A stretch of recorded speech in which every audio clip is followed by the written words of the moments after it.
I'd love to get your take on training while fasted. You should be able to not eat any calories for 24 hours and still exercise. You don't have to have protein powder ever. This is a great one. So the term metabolic flexibility has been hijacked. It's great because it is not a stimulant. So you can take it in the evenings and it doesn't compromise sleep at all. CO2 levels rise above 900 parts per million. This will significantly and dramatically affect everything from sleep onset, sleep quality, next day perceived fatigue, next day arithmetic ability. How mad do you want the internet to get at these following statements? Hey everyone, I'm super excited to be sitting across the table from Dr. Andy Galpin, who is the director of the Human Performance Center at Parker University.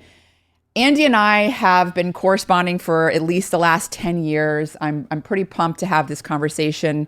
He is an expert in muscle physiology, but also has published a wide range of, I would say, exercise physiology related topics from, muscle health to nutrition to recovery. He also coaches athletes, Olympians, MMA fighters, just all around, got a lot of experience and the science behind it. So I'm really excited to have this conversation with you today, Andy. I mean, you and I have talked about, a lot of things via, X and Twitter at the time, I think email as well. So thank you so much for coming on the show. It's just, I can't even explain how much of an honor and a pleasure this is. I've been telling you for a long time now how stoked I am about this, and my wife is tired of hearing of it, so I'm finally excited to get here and do it.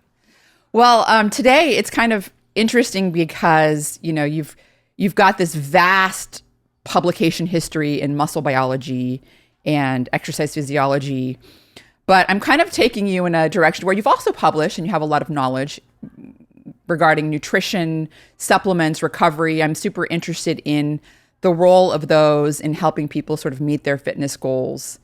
And when it comes to nutrition, I mean, this is obviously a field that's constantly, there's no agreement ever, whether we're talking about performance or longevity. Sure. But, there's a growing number of athletes and people that are like myself, which are, I would say, committed exercisers, that I'm very interested in health, not as much in performance, although I'm becoming a lot more interested in performance these days. But I'm interested in longevity for sure. I mean, that's my primary interest. And so there's people kind of trying to figure out what kind of diet they could, what kind of diet they could eat to sort of meet their performance and longevity goals, if that's even possible.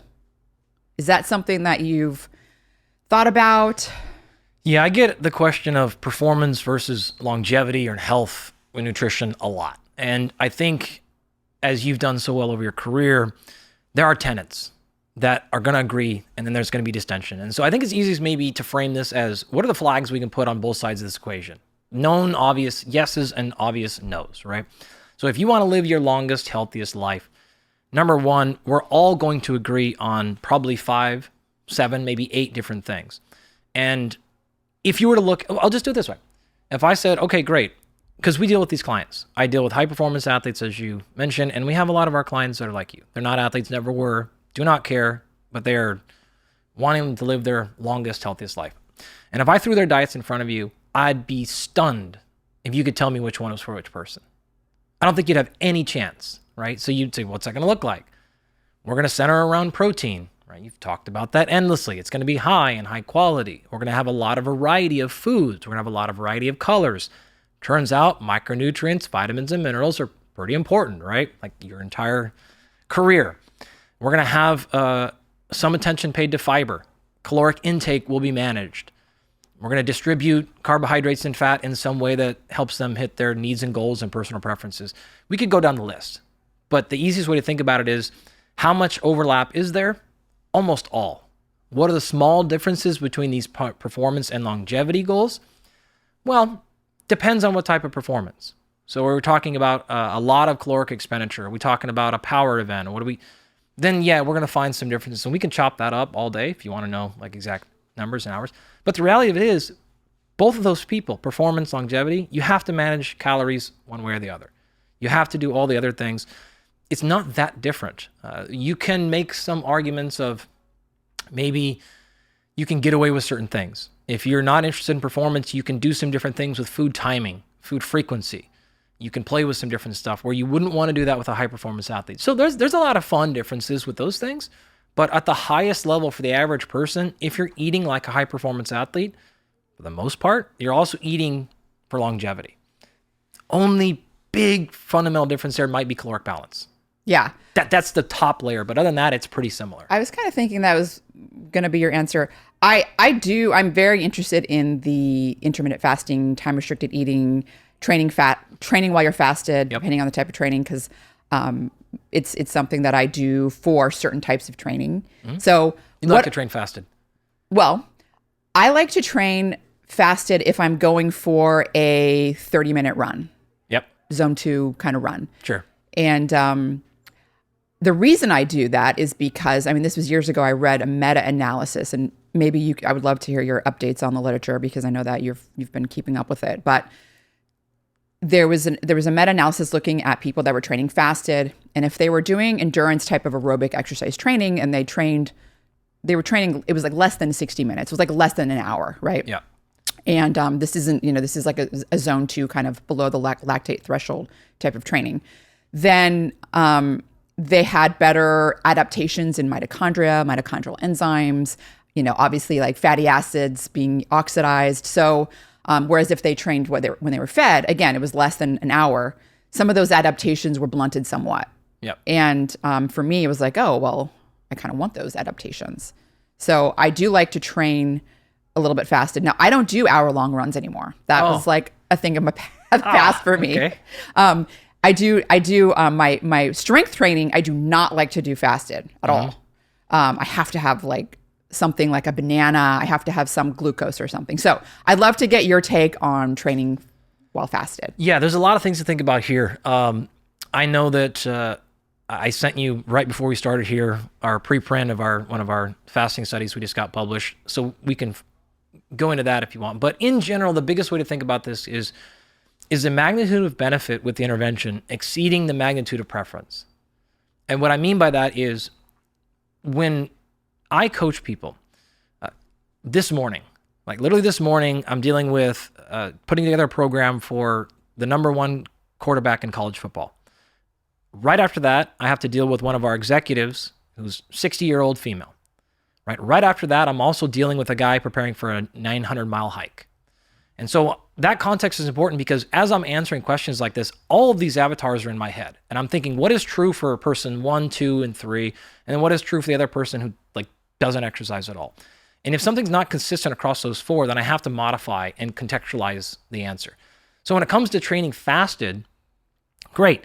If you are going for an event like you're talking about and you feel better when you do it, that matters to me in that particular context more than the physiological benefit, because the physiological benefit is not fake. It's just not huge. So is it more beneficial for your mitochondria? Yes, potentially. But if you look at the amount, it's not that much. Now, if you liked it or didn't care, fine. But if you're like, I hate it, my performance is worse, I don't like it, I don't feel good, then we actually don't do it. And so my first layer answer to all that is #1, what are you actually performing best in? What are your personal preferences? Are you training in the morning? Or are you training in the evening? All these other factors that are now, again, contextualized are my true answer. And I hate to be wish-washy on that, but that's the most honest answer because I deal with a lot of people with different goals and different scenarios. So the science can lead us in one direction, but the actual layering on top of what would I really recommend a human do, that in this scenario matters more. So if you look at the research very specifically on fasting exercise, always depends on the type of exercise. You mentioned you were really careful about saying like, I'm under 60 minutes, right? I'm under 60 minutes. Like I know you're aware that answer will change, right? What am I optimizing for? Am I optimizing for performance? Am I optimizing for feeling better that day? More focused that day? Am I optimizing for the happiness, the personal? Like there's so many different reasons why one would exercise that you have to answer all those questions and figure out, well, what lever am I trying to pull here? What am I trying to get out of it? So do we have people, I'll answer this way. Do we ever take somebody and say, hey, you need to start doing your endurance work in the morning fasted? I can't think of very many times when we've ever done that. But if somebody shows up with that, well, we don't have any strong reason. We're not going to pull them off of it either. What if someone says, I'm interested in fat adaptation? Yep. I'm interested in mitochondrial health and I'm not an endurance athlete. I'm just, these are my recovery days. I do strength training on other days. These are my recovery days, so to speak, right? In a way, then would you still kind of, what are your thoughts on that? So you mentioned mito adaptations it's a subtle difference, but what about lipolysis? Like what about, Yeah. So the way that we would frame this is we need more information on them to determine whether or not that's going to actually matter for them. So if they're saying, okay, I want to enhance fat burning, I want to enhance oxidative capacity. Great. Well, we actually need to look at their capacity for metabolic flexibility. We need to test that. I need to see that number, right? If you're just saying you want more, I'm going to say more from where? Like, where are you currently at? I don't know. Well, then we don't know if we have anything to actually gain here. So we could do that intervention, and I don't know if it would do anything for you. If you're already pegged on that, if your mitochondria are already functioning very high, if your ability to utilize fuel independent of food is strong, then we're not going to get anything from it. If you're really weak in that area, then we would get something from it. So our first answer is data, right? We have to run some objective tests. If you don't want to do that or can't do that, you want to give that a try? Sure, like fine. It's probably not going to hurt much in the short term. So go ahead and do that. So my answer to somebody who asked that question, like I want to optimize mitochondria. Okay, great. Starting off with fasted cardio is not the place we would go, but we might use it eventually. If you can do a whole bunch of stuff, and we could do this objectively. Okay, when you go out and train, how do you feel if you don't eat before? Oh, I feel terrible. Okay, well, that's like an easy litmus test to say maybe we have some stuff we can do there. There's way more we could get into in detail. I wouldn't only ask that question, but that's how we would actually think about that answer. So it could be everything from yes to like, I'm not super worried about it. If they're really, really stoked to do it, I'm probably going to say yes, just for that fact alone. Like, yeah, let's give it a go. But I don't necessarily think you would have to do that to have healthy mitochondria, if that's another way to answer the question. What about people that are doing strength training, resistance training first thing in the morning, and they don't have a lot of time? They're getting their kids ready for school, and it's like they want to fuel with something. Like, what's the best option? Personal preference in terms of feeding or not feeding. The literature would be fairly clear here. I would say our personal experience would match that. Some people are fine, some people are not. If you want to go just like practical recommendations, a banana and a protein shake, super easy. A little bit of yogurt, maybe in granola. We have a lot of our athletes that will train in the morning. That's a really common thing. Some granola, yogurt, maybe honey, maybe some berries, small 6 to 8 ounces, right? Really small servings. You're talking probably 300 calories, maybe 50 grams of carbohydrate, like in these like rough neighborhoods of things. Some a little protein, 10 to 30 grams, depending on their physical size. Remember, some of our athletes are 115 pounds. Some of them are 350 pounds. So like the numbers vary. A small size is different for those people. So personal preference, but yeah, the recommendations would be things like that. We don't have too many athletes or clients that we'll intentionally ask them to not eat before they train, like we sort of talked about. But the easy, quick, just get out the door stuff, that's what we're going to lean on. Like very simple, easy digesting, small amounts of food, probably not as much as your full breakfast, but those things will tend to work pretty well. Yeah, I think athletes are less interested in that, and people that are more interested in body recomposition, they're wanting to lose fat, gain muscle, are more interested in, okay, well, perhaps they're that kind of person that their liver glycogen takes more hours before it depletes. Yeah. And then it's like, well, if I then eat before my run, then I didn't fully deplete the liver glycogen, and so they're not going to be perhaps undergoing lipolysis and oxidizing fatty acids for energy. So what about people that are interested in that are fit and they're not really athletes, but they're exercisers and they're interested in just sort of fat loss, body recomposition? Mm-hmm. The acute time frame pre, mid, post exercise for those people probably doesn't matter that much. It really isn't going to have a huge impact. What will matter is the days and weeks, the total caloric expenditure throughout the day. This person, if you're training in the morning, you probably have at least 24 hours to recover, right? Even if you're training hard every single day. Most of the time when we get really specific about nutrient timing, it's because a lot of our clientele are training twice or more a day.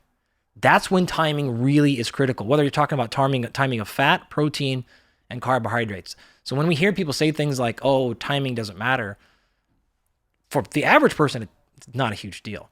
But for some of our people, it really significantly matters. But what you just described is not. It's that other person who's like, I'm exercising, let's just even say 7 days a week. Probably most people are doing like 5. So even in between that, you've got a lot of recovery time. So what you have before the workout doesn't matter a huge amount. Whether you have it immediately post doesn't matter a huge amount. The total in throughout the day, the only caveat is actually what you asked a little bit before. It's personal preference. I don't feel as well. Okay, great. I'm stomach, awesome. Then that's the context. It's not the physiology or the biology that's mattering there. It's now personal preference or objective data that says we're getting less performance out of this. Is your recovery slowing down, whatever the case is. So overall, I would say do what feels best for you there. And there's not a significant thing you should be worried about of productivity you're leaving on the table, progress you're leaving on the table, or compromised results from no matter what choice you make there, whether it is fats, the protein, or the carbohydrates. What about people that are doing time-restricted eating? And, the worry of time-restricted eating would be losing muscle. Yep. Perhaps if you're not getting in your protein intake or resistance training. What are your thoughts there? You have a new publication out. You've published in this area. How do you feel about people that are doing, let's say, a 16/8 time-restricted eating? Yeah, so we actually ran this study. We started in 2019, and we just published it this week. That tells you, you know how that goes. COVID killed us. We had a big cohort study going. Our last 2 groups, I was like literally days away from doing the final biopsies. And we got pulled out of the lab, and I was like begging our people. I'm like, just let me one day go in and biopsy 10 people. No, they wouldn't. So nonetheless, we ran this study, and one of the things we're interested in is with time-restricted eating 16/8, all the research on that area for the most part is caloric restriction. So how does this thing work for fat loss? And that's fine. Grant Tinsley, I don't know if you know Grant, but he's done a ton of work at Texas Tech, and lots of other groups have done it. You've talked a lot about TRE 16/8 ton. Okay, great. What I was more interested in is what's the opposite? What about the person who's trying to gain muscle? If I do 16/8, what's actually happening here? And because of the way that I operate, I don't care about just a molecular mechanism. I don't care just about body composition. I wanted to ask questions about sleep, about personal preference, about digestion, about how hard the diet was, how likely are you to do it, physical performance. Because when you go into the real world, that's how you make decisions, right? I want to be able to tell people, hey, this 16/8, maybe it is better for body composition, but it's harder to follow, or it makes your sleep worse, or it's better for everything. Like whatever combination the answer is going to be, I don't really care, but that's the full context people have when they make dietary decisions. So that's what we did. We took people that were very well trained, and we did 8 weeks of strength training with them in the lab, supervised, all that. Already, again, previously well trained, men and women, college age as normal. We did biopsies, we did muscle imaging, we did questionnaires, we did sleep stuff, we did blood, we did a bunch of different things. And ultimately what we wanted to see was, okay, we're going to put them all at the same protein load, and we're going to put them in caloric excess. So hypercaloric, not hypocaloric. We know the answer what happens with TRE if you're trying to lose weight. What happens in somebody actively trying to gain muscle? So that's the very unique twist of this. And it was super interesting. The take-home message was it didn't matter a ton. As long as you hit your numbers, the results were basically the same across both groups, right? So standard 4, 5, 6 feedings a day versus TRE. Now we actually doubled down on the question because we actually made the people train in the TRE group in the morning, and then they had to wait at least an hour before they fueled afterwards. So they trained fasted, they didn't recover with protein or anything like that immediately afterwards, and they stayed in that state until the afternoon. So even despite of that, it didn't significantly compromise muscle growth or performance or really anything else. We saw some subtle differences. The TRE group actually looked like it didn't gain as much body fat, because you're going to do that when you go hypocaloric, right? You're going to, especially if you're well trained, you want to add muscle, you're going to bring some fat along for the route. I don't know if it was enough of a difference, and I spent a lot of time in that data set. I don't know if that's a real finding, to be honest, or if that was just a little bit of an artifact. The counter to it was, as time went on, fatigue got higher in the TRE group. Legs got heavier, performance in the legs started to decline. Again, so much so would I suggest TRE is going to be bad? No, but it was okay, I think there's something happening here. I think potentially if we were to change the study design a little bit and give them fuel closer, that would have made it, not exactly sure we would have to run a separate study design for that. And so if you torture the data a little bit, you might find some subtle differences between the two groups. And they were, statistically significant in effect size and like all those things there. But looking at it from a real practitioner perspective, my general take home was it didn't matter a ton. If you're trying to maximize leg strength and maximize leg growth, I probably wouldn't go to 16.8 TRE. But if you have other reasons to do it, you're still going to get gains. They still got stronger. They didn't get as strong. There's some other issues that happen, but either one of them works.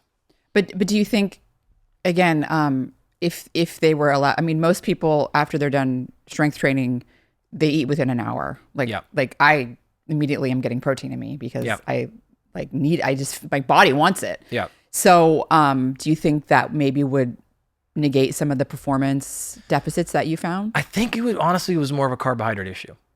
Carbohydrates. Yeah, I think that was the bigger issue because they were going so long without carbohydrates and they were training so hard. They were doing the same workout multiple times per week. I just think over time, we were also progressing them. So they were being tested every time they came in the lab and the training got harder, right? Like traditional progressive overload. I wish we had actually biopsy data for their muscle glycogen levels. But if I had to suspect, I think that was starting to leak down. And I just think the legs were getting heavier over time. Like it just wasn't handling the volume because that's actually what happened too. The volume that the TRE group did started to come down at the end. They just couldn't do as much volume as the other group could do. Okay, at the end of a workout, not like at the end of the 8 weeks. No, at the end of the 8 weeks. Oh, okay. So because we tested them pre, mid, and post. When were they working out? Morning or evening? Yeah. Morning. Yep. So they're all working out fasted. They're doing strength training fasted. Yeah.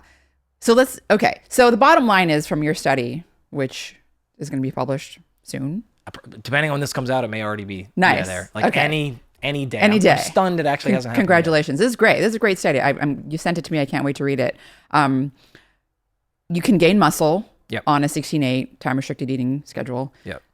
It sounds like if you're doing the training fasted, I mean, there's ways to do 16/8. You can stop eating earlier and not have to be fasted in the morning, right? Well, so actually, that's super interesting because when I looked at this, I was like, man, I think that's just the better approach.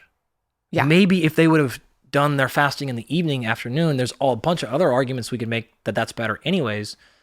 That would be a really cool follow-up. And I'd be willing to bet they wouldn't have had such a indirect markers of fatigue over time. They just didn't have fuel for a really long time. I could also tell you these things behind, and this is like the veil of people that when you run actual studies, you can make comments about things that aren't in the paper. The people had a really hard time with the carbohydrates. That was the complaint. And so when you had a whole bunch, you remember, because you're getting, some of these people are at 600-700 grams of carbohydrate a day. And you got to get that in an 8-hour window. GI was just destroyed. Like it was a lot of people were like, man, my stomach is just blowing up from 600 grams of carbohydrates. Because you imagine eating 200 grams of carbohydrates. A couple hours later, you got another 200. It was just a lot.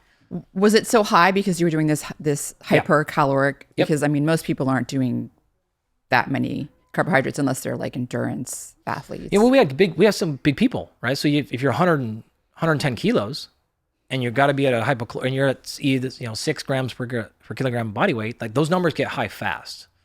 So in order to get there, like that stuff got there. Even the protein got a little tough as well.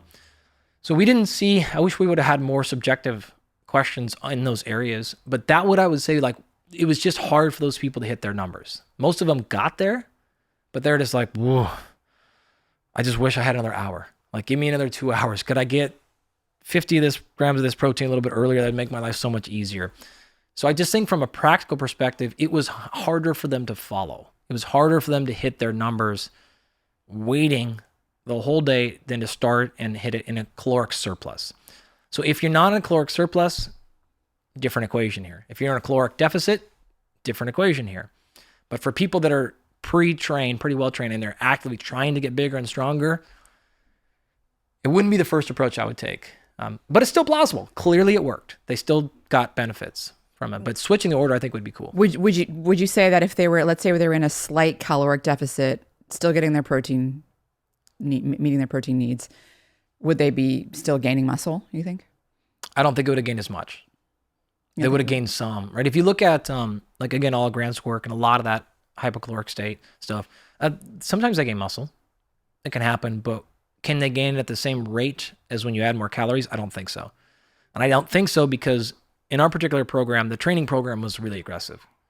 They were training hard for really well-trained people. I don't think the recovery would be there. I just don't think it would be there. When did they stop eating and how was their sleep affected? So we let them choose their window. So some of them came in and trained at like 7 o'clock in the morning because they want to start their eating window at 10, right? But they're college kids. So most of them trained like 10, 11, 12 o'clock in the morning.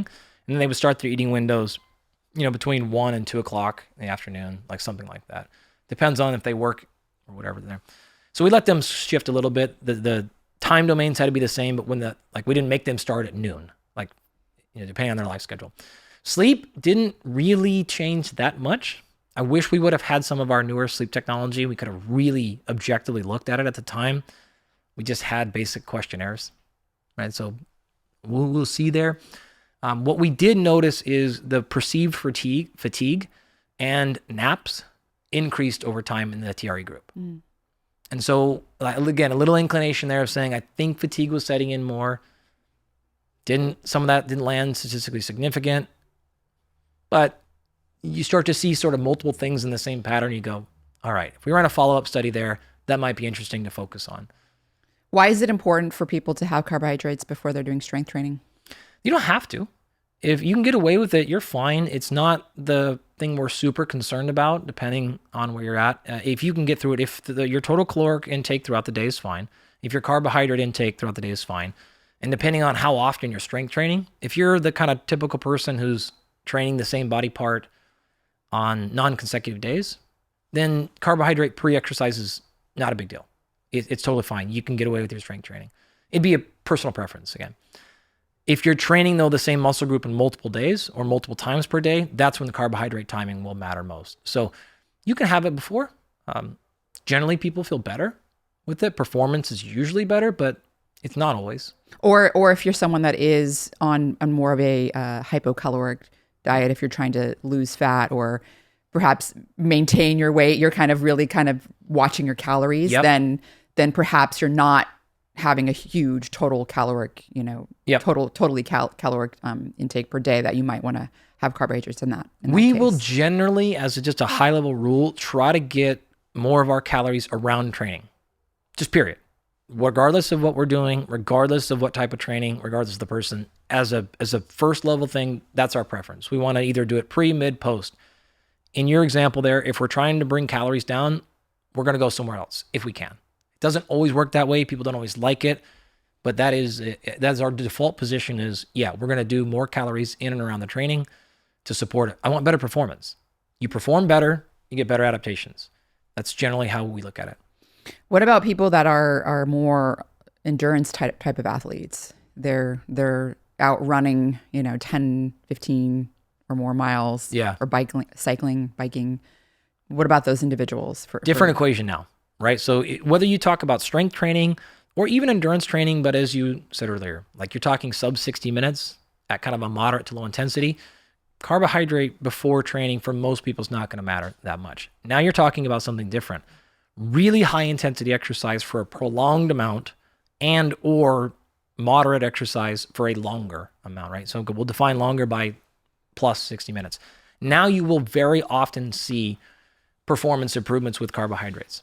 That said, we have some of our people, some of our friends, a good friend of mine that I will never stop giving him the business on this one, Cam Haynes. You know Cam? Oh yeah, Cam's great. The worst performance nutrition you could just possibly dream of, right? Like he will intentionally not eat and drink water and then go run 18 miles, right? And you're just like, what are we doing here, right? I've made the argument, like I will PR him in every race he's ever done if he would just let me tell him, he would just follow what I tell him to do, but he refuses. So you can do these things. This is not a matter of it's impossible physiologically, but are you going to get your best out of it? Probably not. Carbohydrates before exercise, probably 3 or 4 hours before exercise, if possible, if you're trying to maximize performance, generally looking at something in the neighborhood of 50 to 100 grams of carbohydrates. That's a huge plus or minus range there. 3 or 4 hours before, we were generally looking at starches, slower digesting, Like give it time, not a big spike. Some people, we will tinker with 30 minutes before, something in the neighborhood of 50, 60 grams of carbohydrates, maybe a little bit more. Some people, though, kind of deal with a glucose double whammy if you do that. So you got to be careful. What I mean is, if you take a whole bunch of fast responding glucose, right, things that get in your bloodstream really quickly, right before you start exercising, insulin starts pulling glucose down, muscle starts pulling it as well, and so blood glucose actually dips. This is I had a banana and honey right before I started my race, and then I got 2 miles in and I felt like death. Like, oh, okay, you had two mechanisms at the same time that are independent, that are bringing it down, and blood glucose actually dips quite a bit until the liver has a chance to kick in and bring it back to normalize. So you'll feel that response pretty often, and so you got to be really careful with easy digesting carbohydrates right before the event, and depending on how long it's going to last. But those are like rough numbers to start with. In the exercise itself, the numbers you're going to see here, somewhere in the neighborhood of 60 grams up to 100 grams of carbohydrate per hour, which is like, if you want to maximize performance, you'll see the data will show you like 80 to 100 grams. What kind of carbohydrates you're talking? You don't want that easy stuff, right? No, now you want the fastest possible. Oh, you do want the fastest because you're in a race, right? You're moving, right? This is when the goos and the packs and things hit in. So you're trying to smash it in there as much as you can. I actually just had a guy named Jordy Sullivan, a dietitian in Australia. He was just on my podcast, and he actually coached a guy named Ned Brockman. And Ned did a 1,000-mile race on a track.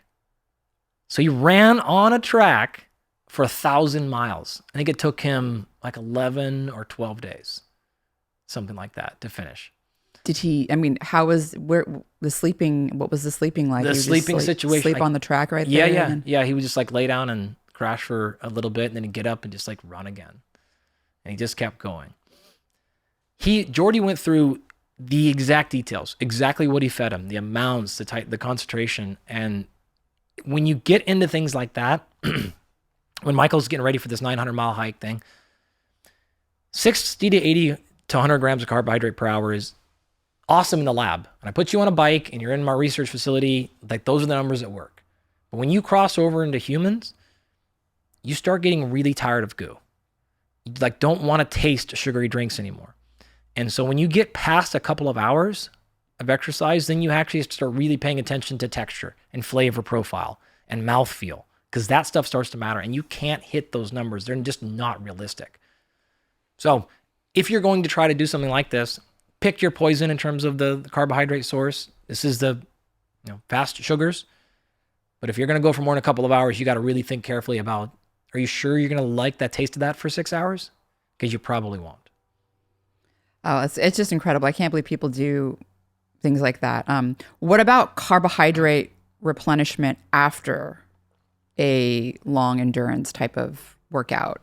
Do you think that's important to replenish the glycogen stores? And depends on what you had starting with. So did you feed before or did you not? Right, that is automatically our context. If you fed before, then we don't have to worry about as much directly after. If you're fasted, we've got to worry about more. The other context we have to pay attention to, again, what's our total caloric intake, what's our carbohydrate intake throughout the day, and when are we going to train again? Some of our folks, again, training multiple times per day, we are going to go absolutely out of our way to get 100 grams of carbohydrate post-exercise if it's a hard training session. It's a rough number. Like that, again, that number scales up and down with physical size and caloric expenditure, things like that. If you're going to get on a plane and drive and you're going to do something else for the next 2 days, carbohydrate post-exercise, like the amount doesn't matter. It's not a big deal. You're up against a race of replenishment time. If that matters, you want to, again, look for 100-ish grams of carbohydrate pretty close to finishing. And unlike protein, timing matters. The faster you get that carbohydrate in, the faster you will replenish muscle and liver glycogen. Protein, as you've covered many times, like timing, anabolic window, like not a big deal at all. But carbohydrates are different. You got to repeat that performance again soon, faster, more, better. If you got a lot of time, then your recovery window is plenty, then you're going to be fine. Or even if you're just training for a race, right? If you're training like every day, you're probably going to want to get that replenishment in right away. Well, in that case, actually, that's a great point, because it's not only necessarily just about recovering for your next workout, but you actually need to train that system. So one mistake people make when they do endurance events like that is they will forget to mimic the race in training. So then when they get into training, they try to do something, they haven't done it before, and their bodies can freak out. This is when you get a lot of GI distress, when you get a lot of you're tapering, and the week before, all of a sudden your performance is down and you're like, what's going on? Well, you're doing something different now than you were doing the last 8 weeks. And so, I would actually strongly encourage you to treat your practice races like your real race. So do your pre, mid, post fueling strategies in preparation for that. So then when you show up, your body's like, yep, this is exactly what we do. This is exactly how we handle people for the Super Bowl, for world championship events, for the Olympics. You try to make those big events where they're so incredibly important and there's so much pressure and stress, and that you want to make it feel like a normal practice. This is just what we do. So while most of you aren't going to be on that stage, I get it. When you go run that first 5K, like that's still going to be you're going to be really excited, and it's going to feel like that. Your body is going to know, wow, this is something I care about. Or you go and you finally get to surf that wave that you've been wanting to do, or whatever the thing is, you go on that hunt that you've been wanting to go after. The thing you can control the most is making your day feel like you've been training. It's a normal process. This is what we do. This is how we warm up. This is the thing we take. The more you can do that, the more consistent a response you're going to have, the more predictable response. And that way you can check out of those things and let your body just do what it's been ingrained to do. So would definitely recommend that post-carbohydrate for that individual simply for those purposes. What kind of effect does that have on performance? Is it pretty noticeable? I mean, if you're... Yeah, it is everything from I bonked, what happened, I felt flat, like everything went away, what's going on, to now I hit the PR. Like if you play with these things correctly, you should feel your best on competition day. There's some of our sports that this is not possible because of weight cutting and the other dumb things we have to do. But for the most part, this is the stuff that matters. This is there's nothing worse than when you PR a week after competition. Like there's just nothing worse, right? You're like, all right, I PR'd the week before or the week after. These are little details that make you land on the right day, in the right time, in that one race, that one event. That's how we help people smash those things. And they don't just go, well, we're just going to train kind of hard and we hope that you show up the day and perform. We want to take all those questions out of it. So it'll make everything from, again, I tanked, I bombed, I failed out, to I had my best performance ever. To kind of go back to the original question about eating for longevity versus performance. Now we're kind of talking about here. Oh man, we're on question 1 still. Well, no, I just kind of I wanted to circle back, because if we are talking about someone that is racing, right? They're competing, they're trying to PR, they're, all of those things. Then the carbohydrate sources that they're eating aren't going to be what I'm eating. I'm certainly not going to be chugging the goo, but the fast, like during intra workout, right? While you're racing, or even perhaps like you were saying right before, eating the quick, like the stuff that's going to spike your blood glucose quickly isn't typically stuff that people that are eating for a longevity type of, like my carbohydrate sources are typically vegetables, fruits that have a food fiber matrix. Most of the time, I mean, some fruits can hit your body a little quicker than others, like grapes, for example. But most of the carbohydrate sources are more complex carbohydrates. Yeah. So fair point. This is that small sliver difference at the end, right? So again, if we were to look at your, we actually have probably, 5 females right now that we're coaching that are plus around your body size. So we'll make just equivalents to you and those individuals. We take both your diets for you and all those different girls that are in their different sports. They're going to be almost identical, right? So they're going to be heavily focused on vegetables and starches and fruit and all those things. What would that difference be? Well, okay, some of them post-training might do a powdered glucose source. So we might give them a carbohydrate supplement. Then we might use a Vitargo or something like that, where it's like a scooped carbohydrate, where you're probably never having that. You're not having it throughout the day. You're not having it pre and post your workout. You don't need 60 grams of carbohydrate. That's easily, so that would be different, right? But what are they going to have post-workout? I don't know, watermelon. Like they're going to have things that you're probably eating too. Do we have a little more liberty with them to add some more grapes? Sure. But you could also probably eat grapes too. You would just take something else. like out or move it around, or you would have more protein when you have the grapes, or whatever different strategies we do. It's really small, the amount of goos and powders and things like that we're doing. We're going to eat 95% of their calories as whole real food. You got a little bit of supplements on the end and things like that, but we're not going to spend too much time with low quality foods. Even for those individuals, I want them eating real whole healthy foods. So that is, it's a really small difference, I guess. So yeah, in some of those situations, but for the most part, your diet and their diets would be very identical. So fat often gets overshadowed by protein and carbohydrates. Yeah. Where does that come into the equation of, meeting your fitness goals, whether you're an endurance athlete or strength training, or not necessarily an athlete, just someone who's interested in being healthy and exercising and, looking for the longevity aspects of diet and exercise? Yeah. So I would say, you positioned it pretty well. Most people start with protein, lock that thing in, and then you'll play with carbohydrates and fat as a way to adjust overall caloric intake. And because we know the role of carbohydrates in exercise performance, we will usually go to that second, and then fat gets the third consideration. Like, okay, fine, whatever calories we have left, we backfill with fat. And as long as your fat isn't too low, and it's too low chronically, then you're not going to really run into too many issues with having insufficient amount of intake of fat, dietary fat.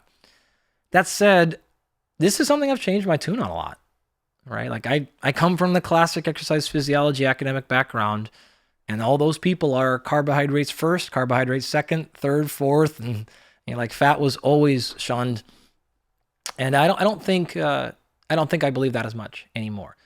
We've experienced a lot. A lot of the people we worked with, they're fine on moderate to low carbohydrate, even high exercisers, non-athletes, but they train a ton. You're talking about guys and girls running 60 miles per week. Right? Like real high energy expenditures in terms of performance. And they're at 100 grams of carbohydrate a day. They're not in ketosis at all. They're not even trying to be, but they just are fine at 150 grams a day or 200 grams of carbohydrate a day, right? For 120 to 190 pound individuals, kind of at that, just as some frame of reference for numbers there. In that case, their fat intakes are way higher. And they're fine. We're not seeing any performance decrements. They're not having a hard time recovering. Their sleep isn't going down. Sex hormones are fine. So I actually have just seen enough evidence now, anecdotally and empirically, being I think actually you're fine there. I think you're okay. If you're giving yourself, if your endogenous recovery is sufficient, I think you're going to be just fine there. So what we do with carbohydrates and fat for that person you're describing is we let personal preference drive us a lot, right? We also will change it, just so that you can have some dietary changes. Fat tastes delicious. It's really hard. It's really bland when you don't get to have a lot of fat in your diet. So sometimes we'll bring carbohydrate down for a while and let them have more fat if we need to manage calories. We don't generally see that much for the average person. We don't see that many consequences performance-wise. So I don't think most people are going to have this huge, oh my God, I'm not recovering anymore. If you're doing a normal amount of exercise, I think you're going to be just fine. Some people think if they're eating a high-fat diet, low-carb diet, and they're doing endurance type of exercise, they're more heavily biased towards endurance training, yep, that they're going to be more fat adapted, they're going to be more metabolically flexible, and their mitochondrial adaptations are going to be superior. I would not support that statement. I would disagree with that. This is a great one. So the term metabolic flexibility has been hijacked. And the way that it is described now colloquially is not what that phrase ever started to be, and it's not what that is intended to be. It's so crazy because metabolic flexibility has got turned into maximizing fat burning. It's supposed to be metabolic flexibility, which means you have the ability to run the whole gamut. I get it. If you pluck the average person off the street, they're probably less likely to be good at burning fat than they are carbohydrate. So on aggregate, we probably need to get more people better at burning fat. I'm with you on that one. But metabolic flexibility is not just maximize fat burning. Those are not the same thing. And that's how people will often describe that. If you go too hard on one side of the other of the equation, you'll see a whole host of adaptations that compromise the ability to do the other things. That's not metabolic flexibility. That is still specialization. You're just specializing in the other side of the equation. If that's what you want to do, fine. We're all for it. But we generally like to see people truly flexible on both sides. So If you want to go higher fat in your performance because you feel better, you like it, great. If you can demonstrate no issues, we're all for it. But if we're doing it for a theoretical idea and you don't actually have information behind that, then like we're not going to support those ideas. So you want to go higher fat? Great. We have had some people where we've tinkered around with some number of people actually. We've tinkered around with different things. We try a higher fat diet and they actually do perform better. So we stay with that, right? Like even independent of any metabolic flexibility data we've got on them, great, we're going to stay on that. And then we've had others that are the opposite. So these are these really long duration endurance folks that are out there and they just don't do well when carbohydrates get low. And so we have to have room for both of those realities. Some people will perform better on a higher fat diet for more fat oxidizing, lower intensity things, and some will just do a lot better on those. And to finish up the point, I'm talking about long duration endurance events that are both fast and slow. So if you look at, to be ridiculous, like we were talking about Cam earlier, you look at some, Rob, producer, these guys are under 2.5 hour marathon times, right? Cam's higher, but Rob's a 2.5 hour. He's fast. He's going to be burning, I don't know, I don't have metabolic data on him, but 70 to 80% carbohydrate in the marathon. So that's a long duration endurance event, but that is not a fat burning event. That is a carbohydrate game, right? If you want to run a marathon fast, that is a carbohydrate game. If you want to run a really, really long one and you don't care about speed, you're still going to burn a boatload of carbohydrates. But now we can afford to go slower with more fat oxidation. And so when we say endurance, there's also like another level of question. It's like, okay, fast endurance or just like endurance for the long term. So all that goes into our calculus of thinking about how we're going to fuel somebody, how we're going to ask them to recover. To get to to go back a few minutes earlier, Jordy was talking about this with Ned Brockman. Like 1,000 miles, he's not giving him fat only. He's not on an 80% fat. Like that is his most fat oxidation possible thing you could come up with, 1,000 dang miles. And he's still relying heavily on carbohydrates to get him through. So I don't know if that actually answers your question, but you can think about like that's the stuff that we frame it against. Well, yeah, it does answer the question. It's basically like, no, you don't have to. You don't have to be eating a higher fat diet isn't necessarily going to make you better at burning fat. Oh no, and definitely not. I certainly think that when it comes down to that metabolic flexibility exercise, again, like when you're doing a lot of exercise, you become you actually are becoming more metabolically flexible through exercise, in my opinion. Absolutely, than anything else. Actually, I think the one thing that's kind of interesting here that does get left, the way that we think about metabolic flexibility is more of an innate human skill rather than an exercise performance one, such that I think we all should have the ability to go for 6 hours and not have any food and still perform cognitively. You shouldn't be hangry and cranky because you missed lunch, right? Like that is now you're in the kind of like, you're not super resilient. Whether this is a metabolic flexibility issue or not, if that's happening consistently with you, I would say we have some room to grow with metabolic health, likely, right? You should probably be able to go 24 hours and maintain cognitive function and maintain physical performance. If you've done some fasting, like longer fasting stuff, right? You should be able to not eat any calories for 24 hours and still exercise, right? You're not deplete really of very much anything. If you're the person who is the like, I can't do anything, I skipped lunch or didn't get to break, then I think we have some stuff to do. But this is more of like you probably are lacking some innate physiological skills that are going to help you in multiple ways. But past that, the metabolic flexibility thing is, again, not often packaged correctly, in my opinion. What do you think about, so, I've had Marty Kabbalah on the podcast talking about high intensity interval training and, how obviously when you're doing, a lot of people think when you're like doing HIIT, that it's like this I'm only burning glucose, right? If I'm doing zone 2, I'm only burning fat, I'm only oxidizing fat and using mitochondria. And they don't realize there's actually a lot of gray going on. Like you're doing high intensity interval training types of exercise. You're going above the lactate threshold. You're using glucose as fuel, but you're also still using your mitochondria, right? I mean, you're pushing them hard. And there are many things to say about poor understanding of metabolism is how I'll say that. There is no way to fully metabolize carbohydrate without oxidation. You just can't, right? Like you can run through, and we can do it. It's probably not the most interesting thing, but you can't get very far anaerobically with even carbohydrate. You have to finish that story aerobically. Does that mean your fuel in the exercise itself is the same as the total net expenditure? No. So in the case of Marty's work and higher intensity stuff, yeah, in the actual exercise bout itself, you're going to be well above anaerobic threshold. You're going to be well above an RER of 1.0, right? You're going to get really, really, in fact, we have seen many times 1.3s, 1.4s, right, for RERs or RQs. That's mathematically impossible. 1.0 means 100%. So what you mean is like the carbon dioxide expenditure is so exceeding aerobic or oxidative intake that your numbers get like astronomically high.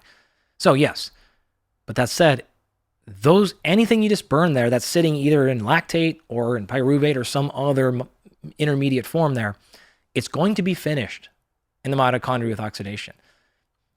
You want to recover faster? And I'm talking about within the minutes to hours post-exercise, as well as a couple of days. Now this is an aerobic capacity issue.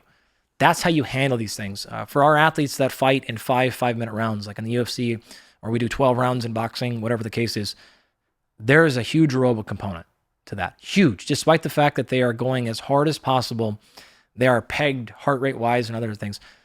Getting them to recover, especially from session to session, the morning workout to the evening workout, the higher functioning aerobic capacity we have there, and I don't mean VO2 max per se there, I truly mean aerobic capacity. That is a huge component of their ability to recover and to not be completely trashed the next day. The ones that are really, really smashed anaerobically, like really high, they can't train as much. We have to back them off more. The volume has to be lower. We have to be really strategic. We run into injuries more frequently. We run into just physiologically running into the ground. Our recovery metrics get lower. The taper has to be longer. We have to just make adjustments with calories. They can't handle as much. The ones that are higher in aerobic fitness, they can handle things more. There's consequences to that too, but yeah, you can pick the highest intensity thing you could possibly do, and there's still, like anaerobic and aerobic is not two different things. It's the same gear, right? It's just the top side and bottom side of the same gear. There's not different units. They're just, the front side and the back side of it. So they will always complement each other. They're not distinct things. And look at all of George's work on lactate. Like we know these answers now. This is not a one system. These are not different systems. These are just the different side of the same coin. Right. No, it's true. I mean, but people like to kind of put this, I think Lane explained this in a good way, how people like just put things in bins. Like it's like this bin or this bin. And it's like, well, there's not bins. They're just kind of just overlap. It's rarely how physiology works. Yeah. Right. We have redundant systems on purpose. I kind of wanted to ask you, just because we were talking about the timing of, we talked about the anabolic window for carbohydrates, how there truly does seem to be an importance there with respect to, at least if you're doing more endurance type of training and you want to be ready for the next day. But protein, Stu Phillips has been on, Luc Van Loon, you're in agreement that really the anabolic window is more of the total daily protein intake. Is that, I guess, when Lane came on the podcast, he said maybe there's a little something you can squeeze out if you're like top level, type muscle of growth, powerlifter, muscle bodybuilder, whatever. Yeah, and honestly, that comes down though to practicality. It's just simply because I said earlier, it's just really hard to get 400 grams of protein in a day. So you just end up having to do protein right. So you're just look at Mike Ormsby's work out of Florida State. He's done all that pre-bed carbohydrate stuff or protein ingestion stuff. Mm-hmm. So it's like 40 grams of protein 30 minutes before bed. Now, in all that stuff, he hasn't shown these huge, massive benefits to it. He actually doesn't show any consequences either. So you don't compromise fat. You don't gain more fat. You don't reduce fat oxidation by having this big bolus of protein right before bed. And so the way he will package that is to say, if you're struggling to hit your total protein numbers, this is just another window to get you there. If your protein numbers are fine though, there's no added benefit here. There's no huge win. And so that just is another example, I think, at this point, when it comes to the protein game, probably what Lane was saying, like if this is just maybe a way for you to smack in 15 more grams or 20 or 40, then great. But outside of that, there's no magic benefit. Yeah. Luc Van Loon actually did a few studies. I don't know if he collaborated with the person just mentioned, but also on this pre-sleep protein loading, where it's like they're giving people protein, a bolus of protein right before bed, and it does increase muscle protein synthesis while they're sleeping. And it, again, I think the way he also framed it was you're getting more of your total protein. You're getting more of that total protein for the day, but also it seems to make a difference for like elderly people who are just terrible at meeting that protein requirement, for whatever reason. I don't know. It's just hard to chew food, or their appetite they don't have, their appetite hormones are kind of dysregulated, whatever the reason. So, what I wanted to ask you about, because it was kind of interesting, I saw a study you were a co-author on with respect to protein, kind of on that sort of same, token, people meeting, it's hard for some people to take in 1.6 grams per kilogram body weight or more. Yep. Right. Tough. So they're taking protein powders. They're doing the protein powder. It's the easiest thing, right? What are your thoughts on whole foods versus powders? Now, you published an interesting study on egg white powder versus the whole egg. Yeah. But I'd love to like to know your thoughts in general. Yeah, that was actually a pretty cool study. Whole food is always the answer, right? That is always our default position. If we ever have to go to supplements or even supplemental food, like a protein powder or a powdered carbohydrate, that is our second choice. Full stop right there. That particular paper, and actually set of studies on that, found basically the same thing. So whole egg versus egg white. And it turns out potentially, we didn't have mechanisms behind this, but potentially some of the stuff that's in the egg yolk itself was contributing to additional muscle growth, micronutrient-wise, vitamin D, right, of course, and like any number of things that are in there. Absolutely, right? Whether those actually were the case, we didn't have mechanism on those. It was just sort of like, why do you think this is happening? Even when you match it for calories, seems to be the case. Nonetheless, to back out your question, it's a whole food answer, right? If we can get there with whole food, and I will say this, we have many of our professional athletes that take almost no supplements. And they definitely don't supplement protein powder. Some of them don't like it. It doesn't set well with their GI. You don't have to have protein powder ever. I can't think of a compelling reason why, outside of practical, easier flavor, taste, whatever. So protein, very specifically, whole food. Muscle growth, whole food. There are other use cases for other supplements and things that, other strategies, but that is our answer. And I think that that paper you're referring to showed the same thing. Yeah, I was a little shocked, to be honest, because, protein was equated, calories were equated, and they were training, and it's like the people eating the whole eggs had increases. I guess it was slight in muscle mass. Was it strength also, right? Yeah, but you would anticipate it to be slight. Like, how much of a benefit would a couple of egg yolks a day plausibly give a healthy person? It shouldn't be much. Had those data come back and it was more than that, I would have been like, I don't know about that. Yeah, well, it's a little interesting because you always think about, leucine is the major signal for, protein synthesis, muscle protein synthesis. And you would think, if it's the leucine in the egg white powder, it should be, why is there a difference, right? I mean.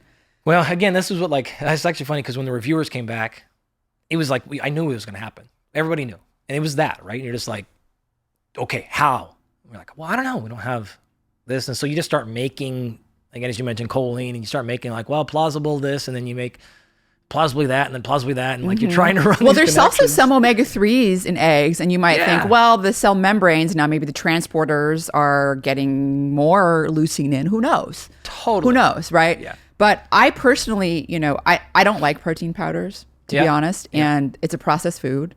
I mean, you look at protein powders, and it's like never just protein. Never. And so I have every reason to be motivated to eat my turkey burger, my homemade turkey burger. Yeah. Versus the protein powder. But I get it. I have these pre-made homemade turkey burgers. They're food prepped, and they're there ready to just microwave. I'm not scared of microwave, so easy for me to do. But there's a lot of people that it's like, they're not going to cook something if they don't meal prep. Totally. Then it's the go-to, right? You're going, I don't like protein bars. Same thing, where it's like, it's processed. It's all the stuff, so I kind of liked the little extra motivation to say, yeah, go for the whole foods, go for the whole foods, you know? I have had a love-hate relationship with those things as well. Spent many decades like smashing many scoops of protein powder a day, and then probably went a decade or more with like almost no protein powder. Now I'm back on it a little bit more for other reasons. Like they're getting better with some of those things. But if you're asking me what I'd rather do, have a candy bar or have like a piece of whole food, I'm always going to take the whole food for preference, just flavor preferences. Like I like eating food more than I like supplements. Before we continue, I just want to mention something important. If you're finding these episodes valuable, please consider subscribing to the channel and clicking the notification bell. It's the only way to ensure you'll be notified when a new episode goes live. Many people assume they'll be alerted automatically, but unless the bell is clicked, they won't be. Now back to the episode. So we talked a lot about macronutrients. I think there was, I didn't know if there was, going back to the fat, just before we move on to the micronutrients, is there really an optimal fat ratio or timing? I mean, or is it mostly come down to if they perform better, if that's what they want? Or do you think that it's something that's just not as important as carbohydrates? Well, I'll answer this two ways. I'll be short. I actually think it's an interesting question. I don't think people spend a lot of time studying. I'm open to the possibility that it's way more important in different timing scenarios than we think, but that people just have not done that work. Mm. So that's an open-ended question that's never been there. The other way I'll say it is, because of that, I guess, yeah, like I just don't feel like at this point we have any compelling reason to think that it is a critical thing to pay attention to in terms of timing and stuff relative there. If you just think about plausibly what these different fueling sources are intending to do, it makes sense that fat is probably the thing you should be third concerned about. You have backup stores of it already. It can be mobilized when you ingest it, or you're using your own endogenous fat. It still happens at roughly the same rate, so on and so forth. So with all that, I think that's our answer. But I'm open to other things. What about, so you mentioned earlier, that you're mostly concerned if people aren't getting enough fat. Yeah. And so I'd love for you to explain to people why that is. But also, I'm interested in your thoughts about the quality of fat. Are some fats better than others? Do some fats hinder performance? Yeah, this is actually a whole category of questions that are super interesting. We grew up in the same nutritional generation. Right? Low fat, low fat, low fat. And then we saw those consequences. Okay, if you are really low fat for a long time, there are like cataclysm of problems that can happen with that, especially if you're combining that on top of hypocaloricism, right? Endocrine disruptions, sleep disruptions, probably long-term health disruptions in many areas. Like it's going to be a huge issue. What does low mean? I don't think we have a great definitive number on that, but if it's less than 10% of your calories, again, combined with hypocaloric for a long period of time, then you're probably running into all kinds of issues from cell membrane. Like you don't have the basic building blocks to keep cells together, to the other ones, endocrine health, organ health, transporter health, storage health. Like it has so many roles in our body. So you want to stay away from those things. Now, past that, in terms of fat quality, boy, how inflamed, your audience is probably a little bit better, but how mad do you want the internet to get mad at these following statements, right? The truth is all that matters to me. Yeah, so let's hear it. I know what matters to you. You've been clear in your career of how you approach things, but there's just not a lot of compelling evidence that whole fat in itself can be disregarded as always healthy or always bad, right? So animal fat, vegetable fats, seed oils, right? We'll throw it out there. When managed under all appropriate situations, we're okay here. Like we're really just okay. You're fine. We're going to handle these things. But you go exaggerating any one of those areas, you're going to run into problems, right? So if you're eating copious amounts of saturated fat and combining that with low physical activity, hypercalorism, you're going to have problems. Same thing with seed oils, right? You cook them, you process them, you do all those things, you combine, you're going to run into problems there too. So what does a quality fat mean? I always default back to the same thing. I don't want to eat anything that's processed. I don't care. Animal, plant, you pick it. I'm trying to eat whole food versions of everything. And that is true for my carbohydrates, my proteins, and my fats. So we don't approach the fats that differently. So I don't deal with it that much because rarely are we going out of our way to give people processed foods, processed fats included. So when we're eating, for most of our people, they eat animal sources, right? So we're going to be getting fats from animals in a reasonable amount. And we're paying attention to those other factors, vegetables, protein, whole foods. So because of that, animal fat just doesn't come in huge quantities. We don't have the physical space. It comes in a normal amount and we're okay. At the same time, we're not having to be so guarded against seed oils because we're not consuming most foods that come with seed oils. We don't have to worry about that. Right. It's the company. It's the company, right? Like it's like these things are not critically. I know some people get so like fired up about it. And what about olive oil? Great. Avocado oil, avocados, nuts. I mean, omega-3 fatty acids, fish. Like those are all. If it's in a whole food, we have no issue with it, right? You have to be a little bit careful with exogenous oils, just because of, as you're aware, like caloric intake just gets really, really high there. But do we have our people eat nuts? Yeah. Avocados. Yes. Like all of the above. Whole foods are almost always going to be on our list. You just be careful with additives.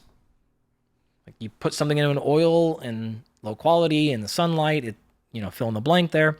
Same thing with nuts, right? Those can come in low quality as well. So we always try to get those things in the appropriate standards, and then we don't have any issues past that. So I don't know how much we've successfully dodged or didn't dodge any landmines on that one, but man, I just don't have a lot of aptitude for. I mean, we'd have to spend hours talking about it because there's just so much nuance. Yeah, that would be a whole other episode. Thank you for saying that so I didn't have to say it. And that's one kind way to put it. But my goodness, people.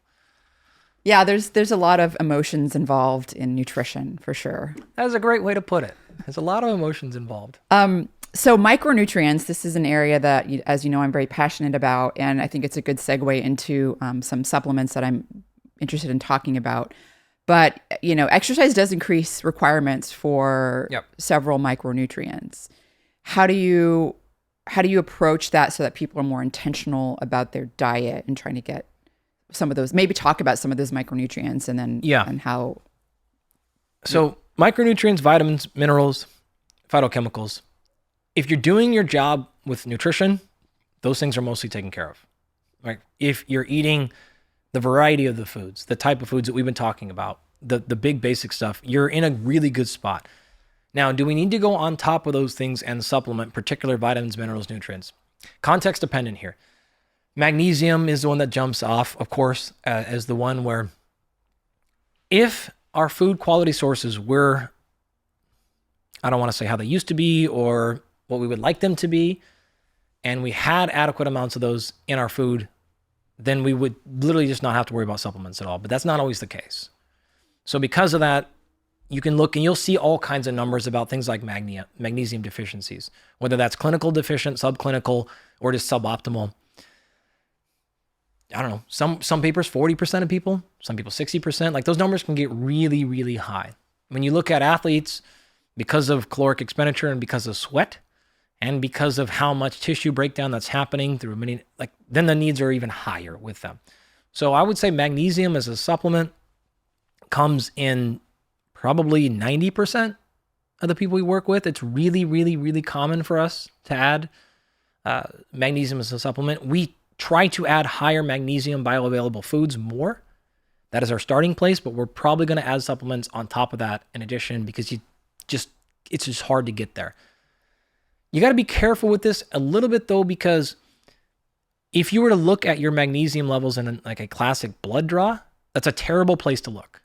The magnesium that comes on your blood work that you get is not an indicative of all of what's actually happening in your body. The vast majority of it's going to be stored in bone anyways, and it's super transient. And now there's good information you can get there, and there's other ways you can look at it, markers of it. But I always like to flag that because people get really freaked out. They go in for blood work for whatever reason, they see that and they're like, oh, I'm super high, I don't need it. Like, no, like that's not a good way to interpret your overall magnesium status. We can talk more about that, but in general, because of those things, we end up adding magnesium is one of our top line micronutrients to pay attention to. So I'll go on for more, but I'll stop on magnesium if you want to talk more about that. Yeah, no, it's I know you're a fan. Yeah, for sure. I'm glad you mentioned the plasma levels of magnesium, which is mostly what's being measured in a standard test, I guess you would get from like a routine physical or something like that. Yeah, you pull it out from your bones and really it's kind of like this, your bones are this reservoir, and by the time someone reaches older age, so like 50% of their magnesium has been taken out of their bones. I mean, it's incredible, and it plays a role in osteoporosis. A huge role. But people aren't really focused on that as much. So about if half the country isn't, as you mentioned, depends on the paper that you're reading and what's being defined as magnesium insufficiency. Most of the time, it's looking at what the RDA is. Yeah. So for women, it's about 320 milligrams per day. For men, about 420 milligrams per day. And so people aren't meeting that requirement. And so they're considered to be getting insufficient magnesium. And so you're talking about half the country, basically. So you've got a 1 in 2 chance of whatever athlete that walks into your door, they might be not getting enough, right? So that's kind of, I would say that it's good insurance. But then, as you mentioned, these athletes are sweating magnesium, they're breaking down tissue, they're urinating more. I mean, there's lots of it's coming out. And so they can require up to 10 to 20% more than the RDA. And so if they're not even meeting that RDA, it makes sense to supplement. Now, I've heard you talk about different magnesium supplements, like magnesium citrate being one that is often preferred for recovery. Magnesium source is different. Back when we were kids, you had to be really on top of this because of ineffective forms of magnesium and because of GI distress. Most supplement companies have cleaned that up. So now you can look at bisglycinate is a really common one. That is fine. Citrate's fine. Obviously, 3 and 8's become more popular now. Any of those are generally okay, right? It's the old forms, the oxidates, the different ones like that you really had to be careful of, but you're generally okay there. They've also, in large part, dosed these things so that GI distress is not huge anymore. So this is actually something we would pay a lot of attention to way back in the day, but for the most part, you're okay as long as your dosage is reasonable. If it is giving you problems, then you can go down a little bit or you can try a different form. But we haven't seen huge differences between various forms. They're all basically getting to the same spot. So like most of our people coming in, the closest accuracy you can look at is it's not uncommon for us to see people below 250 in terms of their intake. So like you said, 320, 400, and that's not an athlete. That's the standard person. Athletes can be for up sure to 20% more. Yeah. So we actually have generally found our non-athlete, our normal people population is generally higher with magnesium intake. Our athletes tend to be lower. That's a little bit of, that's a lot of selection bias. Someone's coming in to work with me, they're probably pretty health conscious. They're eating more meat, less greens. The athletes are not always health conscious. So it's a little selection bias. Yeah, but really common. I'm so much so, to be candid, I barely look at it anymore because I'm I just know. I assume you're going to be low until you prove otherwise. But yeah, the forms of it, yeah. What kind of dose do you typically, and have you noticed it affect performance, or are they already supplementing with it? It's not really. No, most aren't actually. Surprising enough, most are not taking with it. Standard dosages, if you look at the big high quality brands, 150, 200, something like that in that range, right? That's going to usually take a scoop and a half. If it's a powder, 3 pills, caps, if it's capsule, something like that. So those would be sort of our starter dosages. We have gone double that plenty of times. Again, context, we deal with many 300 plus pound people. So when we're doubling it, I'm not doubling it for the 100 and nothing pound individual. So we can get high there. The only real drawback in general is, when you start tinkering with vitamins, you have a range of okay, not a big deal to really big deal. Phytochemicals, antioxidants, same there. Minerals are different. You got to be careful with rocks, right? Magnesium, though, is pretty inert. It's okay. You start tinkering with iron, you got to really be paying attention. You start tinkering with other rocks, you got to really understand. But magnesium seems to be pretty okay. The worst thing we're going to deal with is GI distress. And as I talked about, most people are okay now. It's not a big deal. So I'm not super concerned with going a little bit aggressive with magnesium because of that. Because we also, are asking so much of them in other areas of performance or movement, it's one I'm saying, like, don't worry a ton about the dosage on that one. If you're a little bit high, you want to go a little more aggressive, I'm fine with that. We will see some people respond very well in terms of physical recovery. Totally subjective. They feel like their legs are not as sore anymore, or they're not getting as much. I don't know if that's actually happening. Totally honestly, I don't know. We will see pretty pronounced improvements in a bunch of sleep metrics, though. That seems to be, and that's all very objective. Like, our sleep technology is incredibly advanced that we use. It's not just like a consumer wearable. And so we have a ton of metrics we can look at there. And that one seems to be a really clear jumping off point. And it doesn't seem to matter which form we use. That was my next question. Yeah. Doesn't seem... Not surprised. No, I mean, there's been actually probably 2 or 3 papers in the last 6 months on 3 and 8 specifically. We're finally starting to get human trials. Need more work. But we haven't noticed a big difference between forms. Most people are on 3 and 8 right now. Mm-hmm. But not a big deal for us. What about... So omega-3s, and I do want to talk about, we're going to get into recovery and supplements for performance as well, but omega-3s is another one. I mean, I personally, as you probably know, think that most people are not getting enough omega-3. In fact, if you look at data on the omega-3 index, people are mostly not. They're in the low range. And there's a lot of longevity reasons, cardiovascular health, inflammation, why getting up to a higher omega-3 index would be ideal. And most people, there's been studies showing that taking around 1.5 to 2 grams a day will get you there from a 4% omega-3 index, which is low, to an 8% omega-3 index, which is high. And how do you approach omega-3s from a performance perspective? Have you seen the data on omega index in professional athletes? No. I think, don't quote me here, but you'll make the point. I think that the NBA data was like 50% or below 5. It's stark. Below 5. Yeah, it's just like... It's very low. Stunningly low, right? Nobody's at 15. Like, it's just like, you just don't get them there, right? The numbers might even be higher. It's outrageous. So, yeah, magnesium is a pretty big staple, and unless we have strong contraindication, pretty much everyone's going to be getting omega-3 as well. I know, again, we'll throw it out there. Yes, I saw the AFib paper. Like, everybody is aware of the omega-3 and heart flutter, or heart palpitations. Great. If you are a cardiologist, you can treat that however you'd like. If you're concerned about it, work with your cardiologist, do whatever you want. But outside of that, there's so much other information, so much benefit, so many rational reasons for omega-3s that we use it very consistently. We always start food first, blah, blah, blah, all the things. But because of that, a moderate to low dose of omega-3, pretty safe place to go. Yeah, on the AFib thing, there's, it seems to be at a 4 gram super high dose range, 4 grams ethyl ester form. Yeah. And also the recent paper that came out, it was a correlation paper. It wasn't a randomized control trial. Bill Harris is publishing a response to that. It was a terrible statistics and all this stuff done. So anyways. Did you see the absolute effect, by the way? Yeah, it was extremely low. It's nothing. Ridiculous. Yeah, nothing. It's not. So I think it was just creating a lot of anxiety. Now of course there's people that maybe have a family history or prone, maybe shouldn't be taking 5 grams of ethyl ester, high Visipa or whatever a day. But man, I got torched for that recently. Really? I talk about it somewhere. People flew off the handle. I'm like, my God.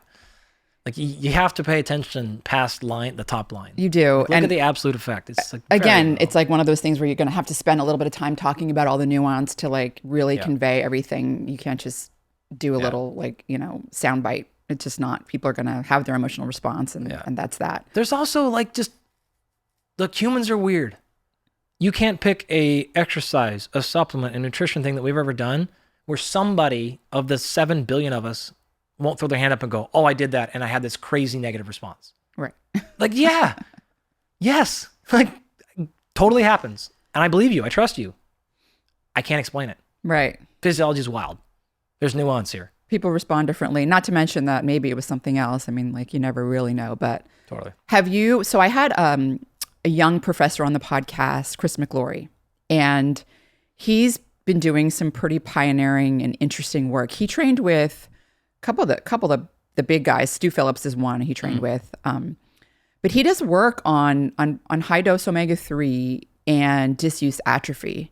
And he's done a couple of randomized controlled trials showing has to be preloading because it's completely independent of the inflammatory effects, anti-inflammatory effects of omega-3s, right?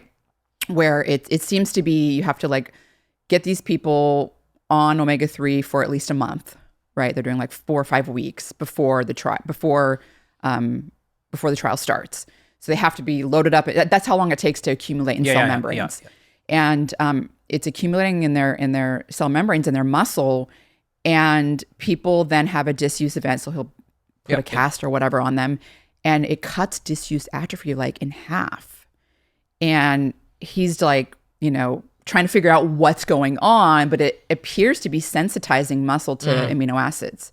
So it's almost like what exercise is doing. So, which is, of course, when you're having a disuse event, you're not exercising. And so, but anyways, it's something interesting I kind of wanted to throw out there and get on your radar because it's kind of in your world. And yeah, look, when you'll see a cornucopia of things like this. When you take people, I would assume, I don't know his population database in that trial, but I would assume it's fairly inactive, unhealthy people. Young women. Okay. The only reason I'm saying that is you just seems to see these type of crazy things happen when you go from like somewhat suboptimal to poor health and you just get them back to baseline. Wild stuff just starts happening like this. Like I have no idea. We could probably get a whiteboard out and start tossing up mechanisms, figure out like what's plausibly happening there. But you could infer just, okay, a healthier cell membrane probably then can do a bunch of things that it was trying to do, but what wasn't healthy enough to do, however we want to determine healthy. And now it can. Could it be a reactionary response? Could it be all these things? Yeah, awesome. That is quite different than going from already pretty healthy there. So I would imagine that case, if you take people who are already pretty healthy and did the same thing, you wouldn't see as much of a response. But that goes to the point of saying, okay, now given the fact we know most people are not already pretty healthy. These were healthy women. I think that generally speaking, healthy, so we're looking at the effects of omega-3, they weren't high, they didn't have high levels of omega-3. Right? Yeah. So the idea is you take someone that's already eating fish, they're supplementing with omega-3, they're exercising, whatever, and you put them in the disuse event, where they're not moving a limb for 4 weeks or whatever. And healthy or not, they're going to lose muscle mass. Right? Yeah. So it's kind of interesting that super interesting that you take something like omega-3s, which are known to affect transporters, receptors, anything embedded in the cell membrane, and makes it better. It means makes it functional. So when you have a deficiency of it, like they're not as optimal. So it's kind of interesting because it kind of super interesting. Yeah, for me it's not just important for like elderly people and perhaps a surgery or an event, a disuse event you can plan for. But I think just injury, like in general, like having these omega-3s in our cell membranes built up to that level already would be important. But also, what about recovery? Have you looked at omega-3s in recovery at all? Not in my lab ever. I don't think I've spent a ton of time outside of the obnoxious, again, going from deficient, super low, just back to a standard number, going from good to high. No, I don't think I have anything super interesting to say on that stuff. Well, to be determined some other time. I do want to get into some of these performance enhancers, and this is kind of, it's an area that I'm interested in myself. I as we were chatting earlier off camera, I had recently had Darren Kando on the podcast, and he's done a lot of research in the creatine world, and so I'm kind of curious. I take creatine now, but I wanted to ask you about the top sort of performance enhancing supplements, and then we can kind of get into some of those, like just kind of what your thoughts. I'm sure creatine's at the top of the list. Yeah, of course, right? Like how's that not going to be on the top of everyone's one? The way that we would think about supplements in general is number one, remove, reduce, try to eliminate any physiological insufficiency, whether that is coming because of caloric restriction. So we have dealt with a lot of people, whether this is again as our athletes or non-athletes, where caloric restriction is a thing. And I'm saying that because that's why supplements tend to be helpful. I would prefer you to get all your stuff from food, but when food is limited for a bunch of different reasons. Now we can use supplements to backfill vitamins, nutrients, minerals, and a bunch of other stuff. That is our top line performance enhancement. When your physiology is in a healthier spot, it will perform better. So we can get into beta-alanine and other things for sure, but that's really important for me to state because that is where we have actually seen by far the most enhancements in performance and recovery and sleep and cognitive function, you name it. It's by just making sure, we call them performance anchors, that you don't have any anchor behind you. Nothing's just like dragging your physiology down. We get that thing solved, get it up back to normal. And then for the most part, I want to step away. Like I want to let your physiology just run how it wants to run. But if we have big holes, we plug them first. Whether you want to pick your metric is, again, recovery, muscle growth, testosterone levels, like pick your thing that's going to get your brain most excited. That's where we see the most impact, like by a landslide. If your house is cleaned up there, now we can get into creatine, beta-alanines. You can get into fatigue blockers. You can get into stimulants. You can do a whole bunch of things like that. Adaptogens. There's a whole host of things we could cover there. But that part of the equation is where all of you will most likely see your biggest benefits. Right. So pretty much the things we've been talking about, you want to make sure you're optimizing your diet, making sure you're getting your micronutrients, so magnesium, vitamin D, I'm sure is yeah, we do this actually quite differently. We spend a lot of time on a bunch of biomarkers. So we take a ton of blood, a ton of urine, stool, and saliva, and we get really precise with vitamin, mineral, nutrient recommendations. Like it's hard to get into that on the podcast without like exact examples, but that's where we get. So yeah, we can start off with general recommendations, but being precise to physiology, we're able to paint pretty good molecular portraits of people and figure out what's happening with them over time and then get really specific with recommendations. Past that, then is when we get in like our direct performance enhancement. So like that's how we handle that equation.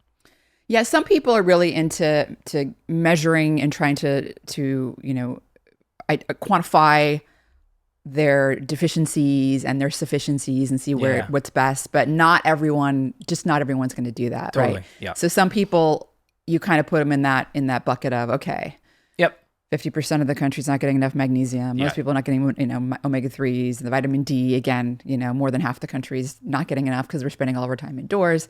And so you kind of go for the biggest ones that you're like, probably going to help, right? Yep. It's always better to measure things though, right? Especially with like things like vitamin D where you can measure it. It's a simple test and most doctors will do it. Yep.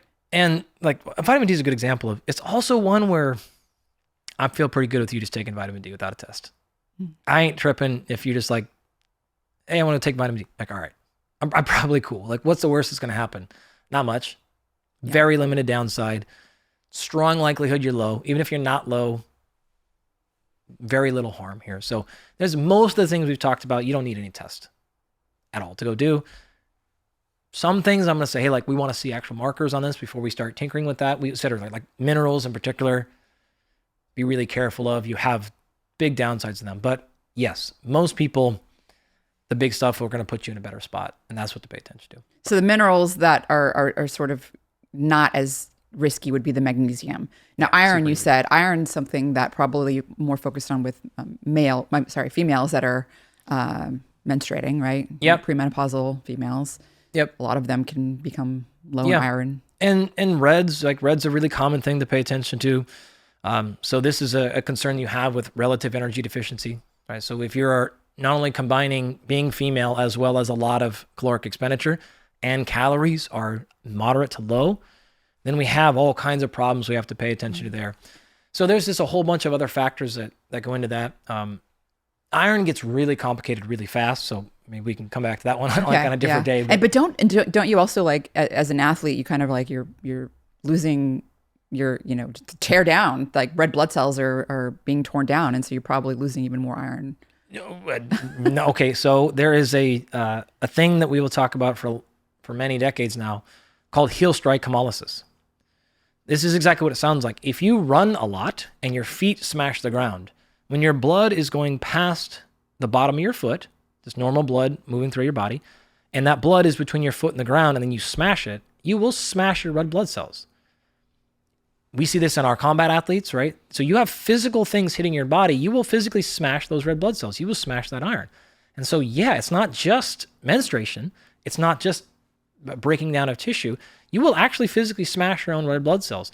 So it is a huge concern for not just females, but young, old. Like it's a whole thing. Iron is big. It's also insanely related to sleep quality.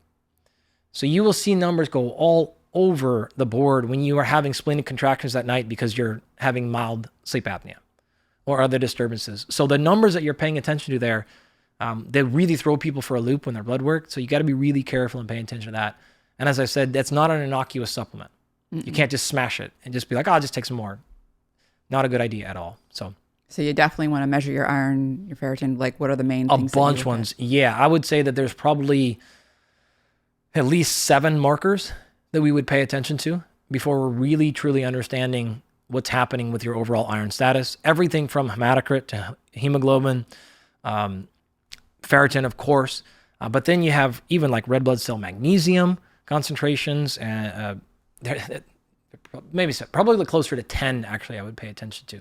Mean corpuscular volume. There's a bunch of different things that we would look at. So yeah, we'll come back to that one just because I'm stopping myself from going. It's going to be a 40-minute part right now. Okay. Because the reason why I don't want to do it right now is you can't get your toes deep in this without just making more confusion than not. Yeah. Got it. It's okay. Well, you mentioned stimulants, cognitive enhancers, and that's something I'm interested in, starting with, of course, caffeine. Sure. I mean, that's probably one of the most widely used stimulants globally.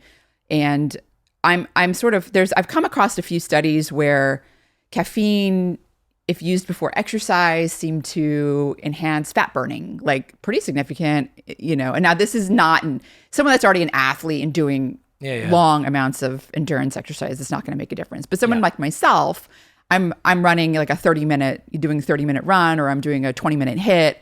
I don't know. Those might make a little bit more of a meaningful difference to me. I would be skeptical on that one. Caffeine works, no question about it. It works as an ergogenic benefit. You will perform oftentimes better. Boom, that's it. So there you go, right? Like if you burn more calories, train harder, went faster, yeah. Now, will it have a lipolytic effect? Yeah. You take it right now, you will see free fatty acids go up in your blood. That will happen. You don't do anything with it, they will be restored and placed right back in their position. So if you look at the research on even fat burners, you're not going to really significantly aid in fat loss, right? Stimulants, caffeine, combinations of them, they are an acute effect. If they are used then to train better, more frequently, more motivation, work harder, great. Sometimes they have an appetite suppressant effect as well. But that's how they're getting to any substantive fat loss rather than the actual mechanism itself. Absolutely. Yeah. So it's essentially just you're working harder, kind of like with creatine, right? You're more volume training, performing better. And so whatever the reason, motivation, what about the dose of the caffeine? Does that? Yeah. I mean, typical doses, you're going to look at something like most is 150 to 400 milligrams-ish on those things. Way back in the day, people were tinkering with like 10 milligrams per kilogram. So you're getting really high dosages and you're in these trials and you're just sitting there and you're like, your head is going to explode. Like these numbers are outrageous.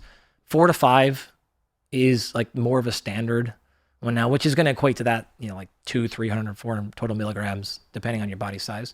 You start crossing past like 500 milligrams of caffeine and like you might have an existential event. Like you're going to be like, what is happening? And I just remember sitting there with other students and stuff, just being like, I just want this to be over with.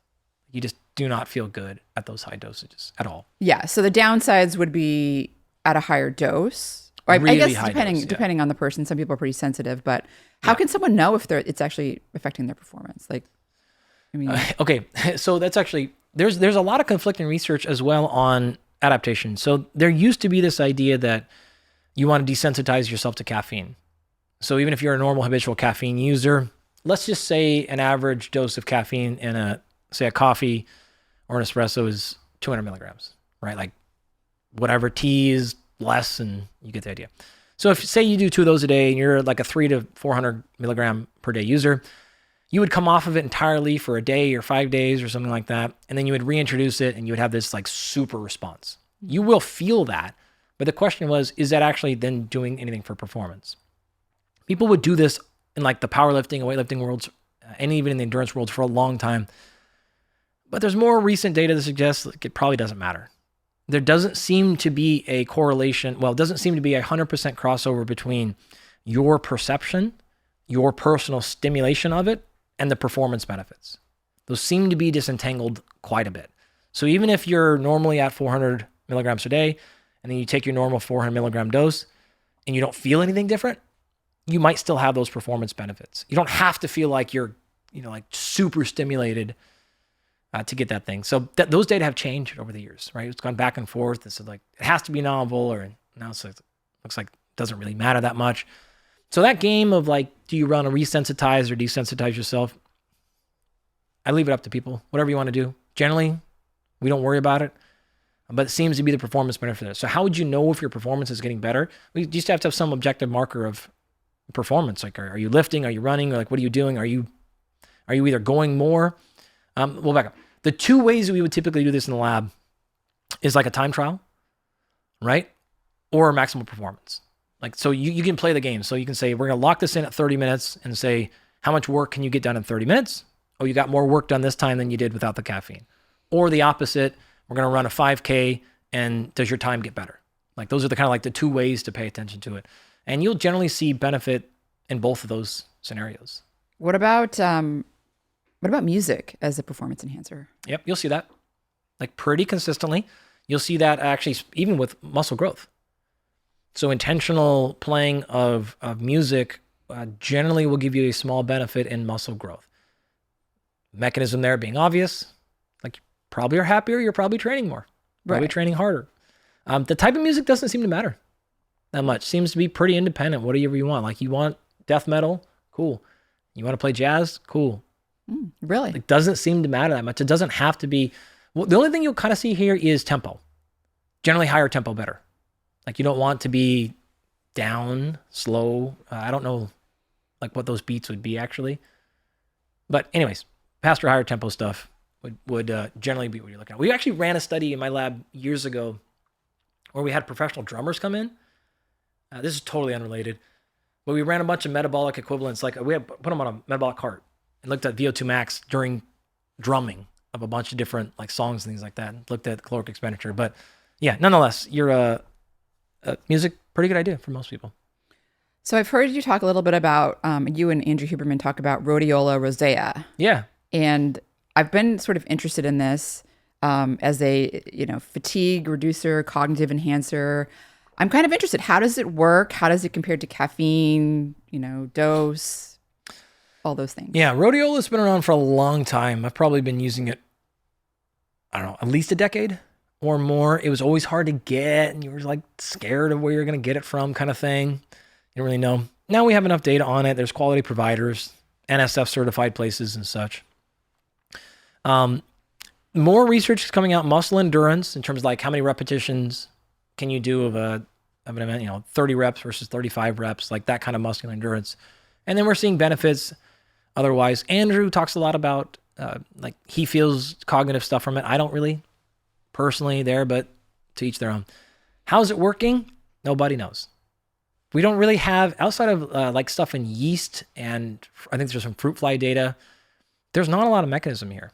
I could guess. I could spout out. Is it an adaptogen? What is it? Is it a polyphenol? What is it? With both, right? So you have both of those effects, but the only little bit of mechanism data is maybe cortisol, right? Maybe something HPA access, maybe dopamine, maybe serotonin, like something's happening here. What you will generally see is if you look at markers like heart rate variability, what will often happen with rhodiola is the same dose of high intensity exercise when you use rhodiola will not drive HRV as much.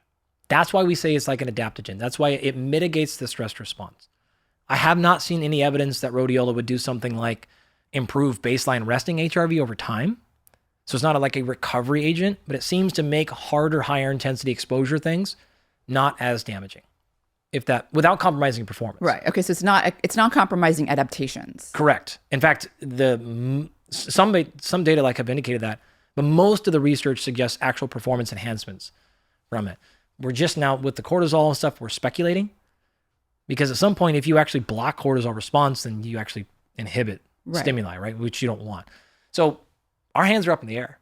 Like I haven't seen anybody really do a lot of human trials and figuring out definitive mechanisms. It's hard to get funding for these sort of things. That too. But yeah. What dose do you need to get the performance enhancement? Is it like dependent on your body weight? Always, right? But most products are going to be something like, I think 150 or so is like a reasonable starting point. I haven't really seen, like we've tinkered with really high ones. There's some people I think have done like 800 milligrams, like way up there. And all at once, like one dose? Yeah. I'm not gonna lie to you and say we haven't tried that too. Does it have a caffeine effect, or is it like totally different? No, okay. no. So you don't feel like wired? Yeah, no, great question. It's not a not a stimulant like that. We actually haven't seen any like changes in sleep or anything like that. I will always take it in the morning personally if I'm gonna use it at all, and we generally recommend in the morning just in case. But no, not a stimulant in that sake at all. It's generally, again, the way to think about it is you take it, if I were to put you in a placebo controlled right now and gave it to you, you wouldn't know. I don't think you'd feel like anything. If I gave you beta-alanine, if I gave you caffeine, or you'd be like, whoa, you know there. But we could blind you to rhodiola almost surely, and you wouldn't know it. And what about in terms of like you say taking in the morning just to be safe, but like if you're wanting a performance enhancement, you can take it at night. No problem. So it's like something that's in your system for a certain amount of time. It doesn't have to be like right before you work out. Yeah, we will use it chronically. Okay. Yeah, but again, we're speculating here because we don't know where we have mechanism. We understand at least roughly how a beta-alanine or sodium bicarbonate are working, or caffeine. I don't actually know. So I should back up. I don't know the answer to your question. We are not super worried about it that you have it right before your workout, but I guess it's plausible that we should. But we're not, to date, we don't know. Well, 150 milligrams, I guess I'm going to try that out and see. I kind of want a little performance enhancement especially in my strength training, my CrossFit stuff. Yeah, I think that is a pretty good place where you would likely to see some benefit there. That would be a good place to try. Okay. You mentioned the beta-alanine. I want to get to that in a minute, but before, because we're kind of talking about performance enhancement, there's this whole category of these blood flow enhancers. And there's like, so the beetroot juice, beetroot extract, and then there's the citrulline, arginine. Yeah. So I'd heard of the beetroot juice and these nitric oxide boosters, but the citrulline and arginine are something that I haven't really. I mean, arginine I know about for blood pressure, but not for this performance enhancement. And so I'm wondering, endurance type of exercise or high rep type of exercise. I mean, is this something that actually can make a difference in someone that's already well-trained? Is it like not well-trained people? How much? Yeah. Talk about what it's doing. Sure. There's actually a lot of research, right? Andy Jones has done so much stuff here. He's done a ton of work on it. And there's a lot. Like you're talking about a solid decade or more in lots of populations, lots of different stuff. So it is really well studied. It's funny you bring it up because it gets no love. Like people don't talk about it that much, despite it's not a small amount of research here. If you want to especially stack up like rhodiola, to be like you have a mountain to go on with beetroot juice and you have a pebble like on rhodiola.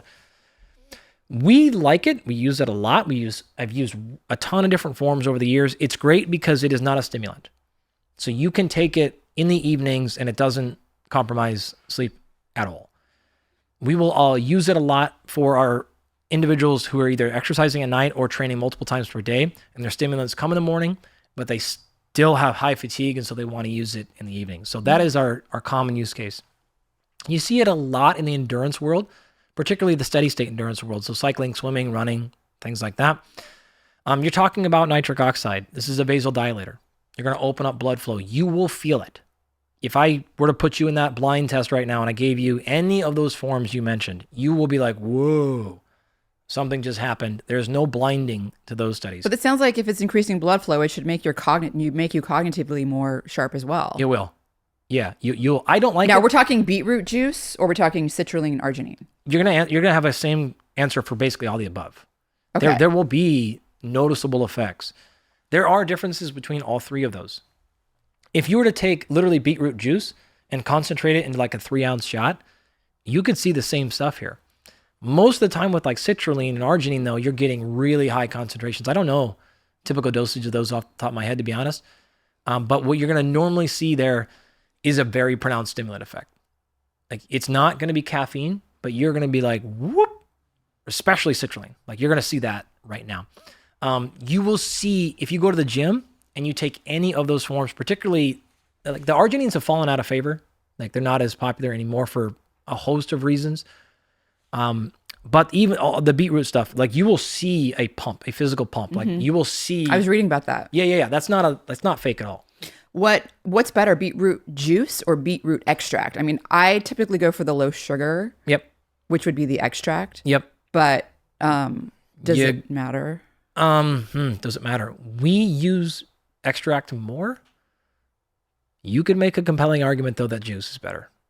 You could do that. So it kind of depends on multiple parts of that equation. We use the powder though for a bunch of different reasons. A lot of them are practical. A lot of them are travel related, right? You don't want to take a whole bunch of juice with you in your airplane and you're flying all around to different places and you're just like, all right, I can take the powdered supplement. It lasts longer, shelf stable. If we're talking about like antioxidant polyphenol properties, well, we know we're losing them in the powder. Like we're probably losing some of that relative to the juice. Okay. But then we're going to backfill that with whole foods and other things there. So lots of research on both of those. I would say a lot of people would prefer juice. I think is a fair thing to say, but I'm not fully against powders. Well, if you're going for the powder, what kind of dose do you have to take it? How soon before exercise? Yeah. Can you take it chronically? Is it going to stop working? Can I start taking it before my podcast? I mean, like, how does this work? you can, if you put a scoop in there right now, you would know that you did it. There's no question. So you can take it. You're talking about, I don't know, 5 minutes to take effect. Like it happens fast.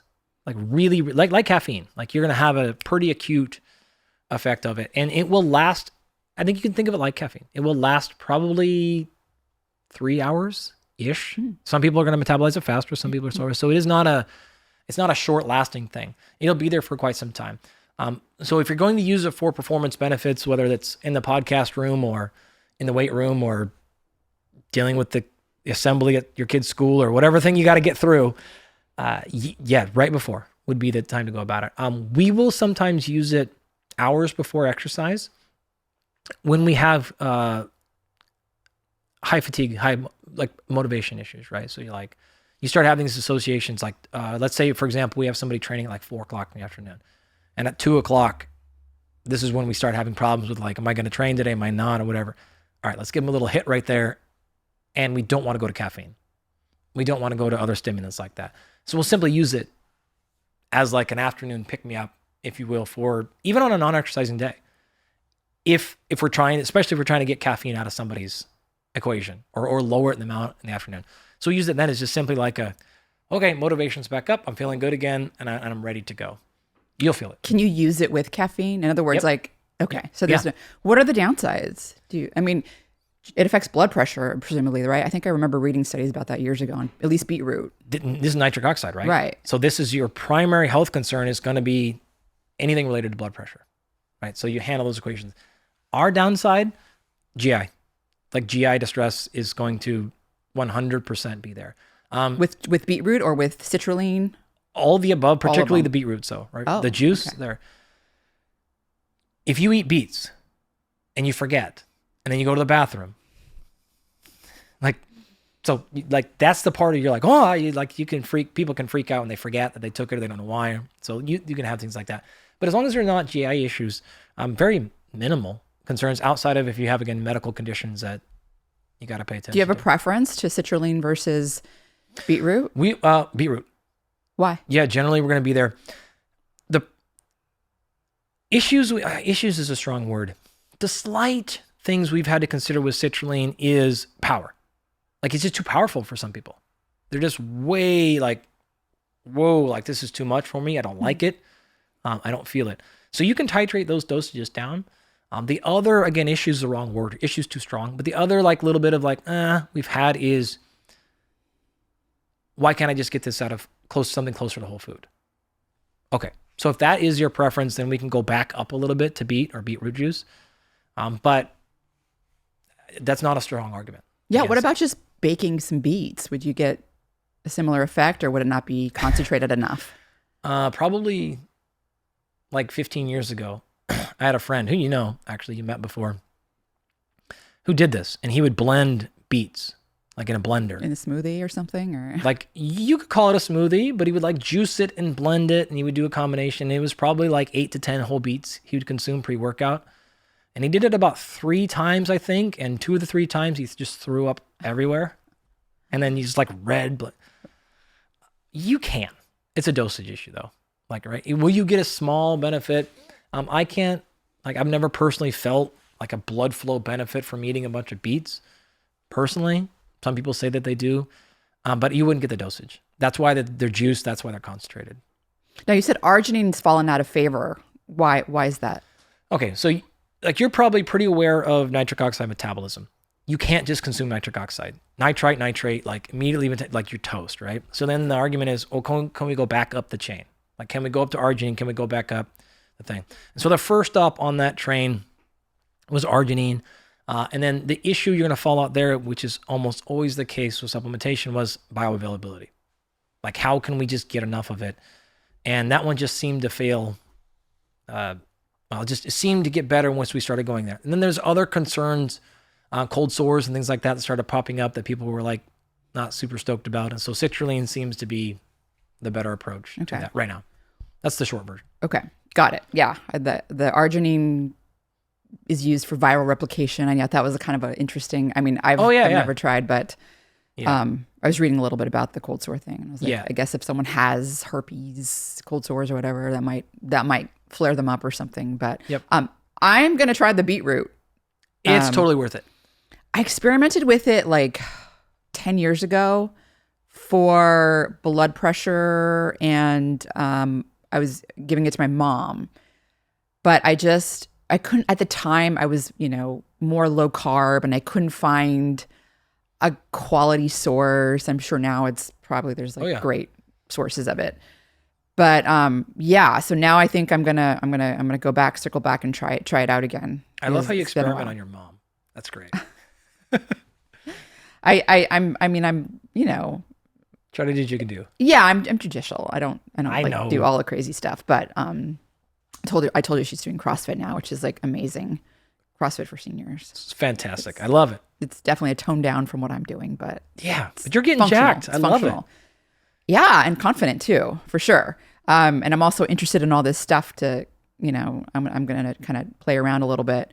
You mentioned the beta-alanine, and I don't know if sodium bicarbonate's in there, but beta-alanine I'm sort of interested in. I've never really heard of it until I heard you talk about it.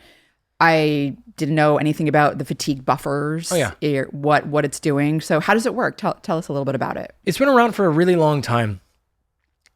Really simple strategy with this one. So enzymes work in a certain pH range, right? If you come too acidic inside of a muscle, we have a hard time running any metabolic process. Aerobic, anaerobic, strength, it doesn't really matter, right? Contracting muscle power, we start running into acidic environment, we start running into problems. So enter then a whole cascade of supplements designed to buffer fatigue, which is a way to say, like, let's keep you within that acidic range. Now you can do this by starting off more alkaline, or you can just do this by putting intermediaries in there that say, like, we're just going to keep you within that certain range so you don't get too high. Beta-alanine was a great stop on that because we're looking at intracellular carnosine. That's what we're trying to do, right? So he's like saying, hey, this is our limiting factor, beta-alanine being the amino acid limiting factor. So if we can give you more of that, you can build up more carnosine, then we can buffer more effectively. And it works. There's a good amount of research on it. It worked for the things that you would anticipate it working for. Doesn't do much for maximal strength. Doesn't do much for speed or power. Doesn't do a lot for long duration endurance. Though, again, you can see some positive benefits there. Where it mostly works are things of really high intensity. And by that, I mean cardiovascular intensity, right? So high intensity strength training, again, I just said not super relevant because you're doing 2 reps. Acidic is not the problem there. So beta-alanine is something that you would take chronically. You will feel an acute effect, certainly at somewhat of a higher dose, but you need 3 to 5 weeks for this to build up intracellularly before it makes a difference. And so much like caffeine, or creatine rather, unlike caffeine, this takes a while for you to dose it. So you can do a bunch of things to mitigate that, but you will see a pretty classic, like CrossFit would be a great example. Like you basically couldn't engineer a supplement better for acute or for CrossFit performance outside of beta-alanine. And as I mentioned, it's been around a really long time. It's just an amino acid. It's not a stimulant. It won't affect energy. You could take it right now, and again, like you wouldn't notice. You wouldn't be like, oh, I'm fired up and ready to go. You wouldn't feel anything different, but you would just feel the burn is not as bad as you're training. What would be the optimal dose? Man, I'm blanking on dosage right now, to be honest with you. Okay. So we can look that up. But I did read that there's some kind of tingling effect. Now, yeah. So can you mitigate that by? Yeah. Back in the day, we would say like this is an iosine dump, but that doesn't seem to be the case. There's actually a couple of papers that came out. It seems to be something to do with sensory input. So there's some sort of sensory receptors that are being clicked on and tingled, and it kind of feels like a fire. It feels like you're itching. Feels like you rolled around in grass a bunch, right? Don't tell anybody this. We would give people beta-alanine a bunch, like our friends, as a joke, when they're like not paying attention. So you like put some, like we were younger. And so you're like sitting there doing work or whatever, and all of a sudden you just like start itching everywhere. You're like, what the? We would do this a bunch. I did this to my wife one time actually, and she was like, what is going on? She's like, something's. Yeah, but that's like a higher dose, right? Not even like a moderate dose, you'll feel that out. Really? Yeah. Can you? It'll desensitize super fast. It'll desensitize. So it's really like not something you're going to continue feeling once you. You can also just back dosage down. Like you just go down a tiny bit, and you'll find that level of like, okay, I feel fine. And as soon as you start training, it typically goes away. So 30, 45 minutes before or so, you take it, you'll start feeling those like itchy, kind of crawly feels a little bit. Generally, as soon as you start training, it goes away. If that's still bothering you, just lower the dosage. What we'll do a lot of the times, because it's not an acute stimulant, is we'll just split the dosage up throughout the day. Half in the morning, half at night. A couple grams in the morning, a couple grams at night. Like that is a general place that we'll go. So like if the 4 grams is like killing you, or you don't like it, or 3 is better, then again, split them up throughout the day and they won't have any effect. So we will do that. You will develop a little bit of a tolerance to that though. So this is one of the cases where we actually want to build that dose over time. So when we get within like 8 weeks of competition, we will start strategically increasing that dosage to get that as high as we possibly can. Where other things we don't have to worry about dosage going up. Well, is it like a cycling kind of thing where you want to cycle it? You don't have to cycle it because there's no feedback loop here. It's just an amino acid. Okay. So there's no, like creatine, like you're not shutting down any endogenous process by doing it, but we will tend to bring it away just if we don't have a particular purpose with supplements, we don't take them. It's like for that purpose alone, we're like, okay, great. We finished, we competed, we did something. We're pulling it back down. So for the people who are not in competitive sports, we will tend to just use it when we have a bigger priority or we're training really hard. And so we'll use it in 6 to 10 weeks. And then if you want to like come off of it, but you don't have to cycle it. We have some people that are on it permanently and they just don't come off of it. I haven't seen anything to suggest that you need to pull it away if you don't want. And it's pretty safe. You said it's been well studied. And... Super well studied. I haven't seen, outside of the acute tingling, I can't say I've seen any like side effects that have been documented that are a problem. So again, it's amino acid. It's like pretty straightforward. So anything else? Like we didn't talk about the creatine dose. I mean, typically, like I said, Darren Kando just was on the podcast and talked about typically for muscles, like 5 grams, but reasons to go up for cognitive. Yeah. I mean, Darren's published so much in this world. We don't use the 5 gram number at all for the most part. As I've said a couple times now, it's because we deal with humans that are literally triple the size of each other. Or 0.1 gram per kilogram body weight is what I think he said. Yeah. Exactly, right? Yeah. Which translates to a lot of people as like 3 to 5 grams. Right.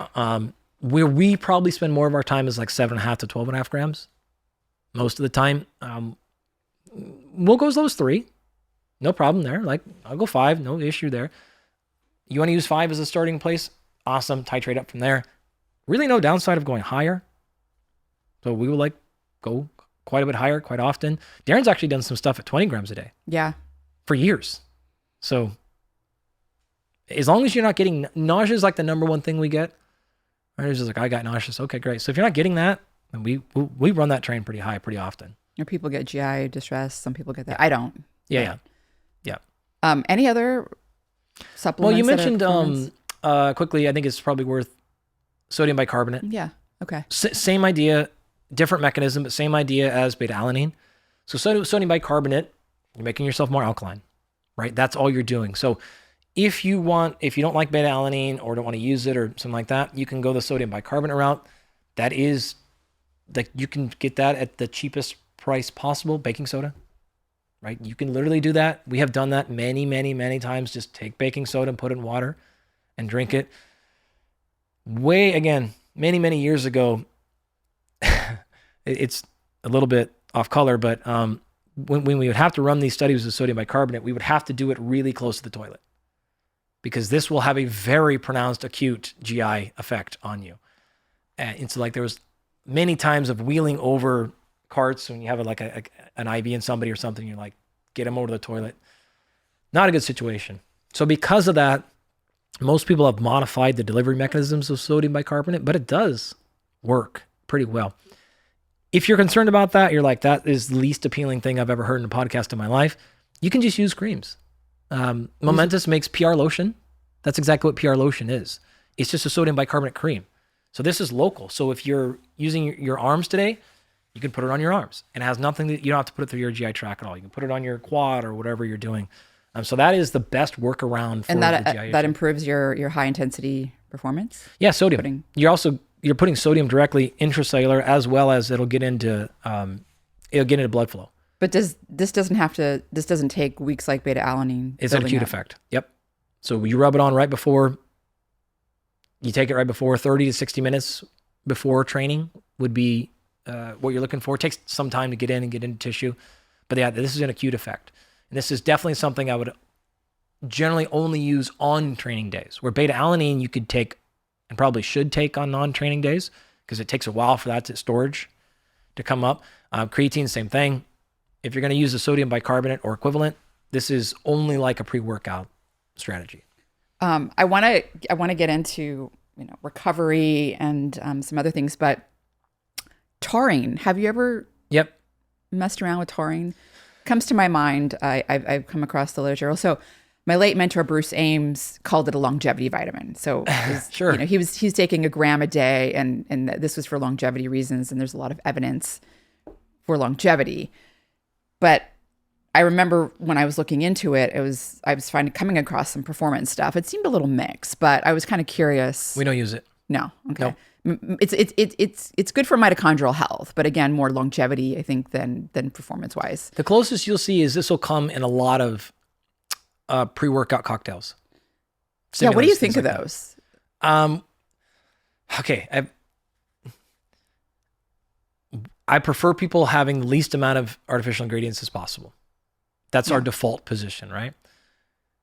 If you want to use a stimulant, we'd rather you use coffee, tea, so on and so forth, right?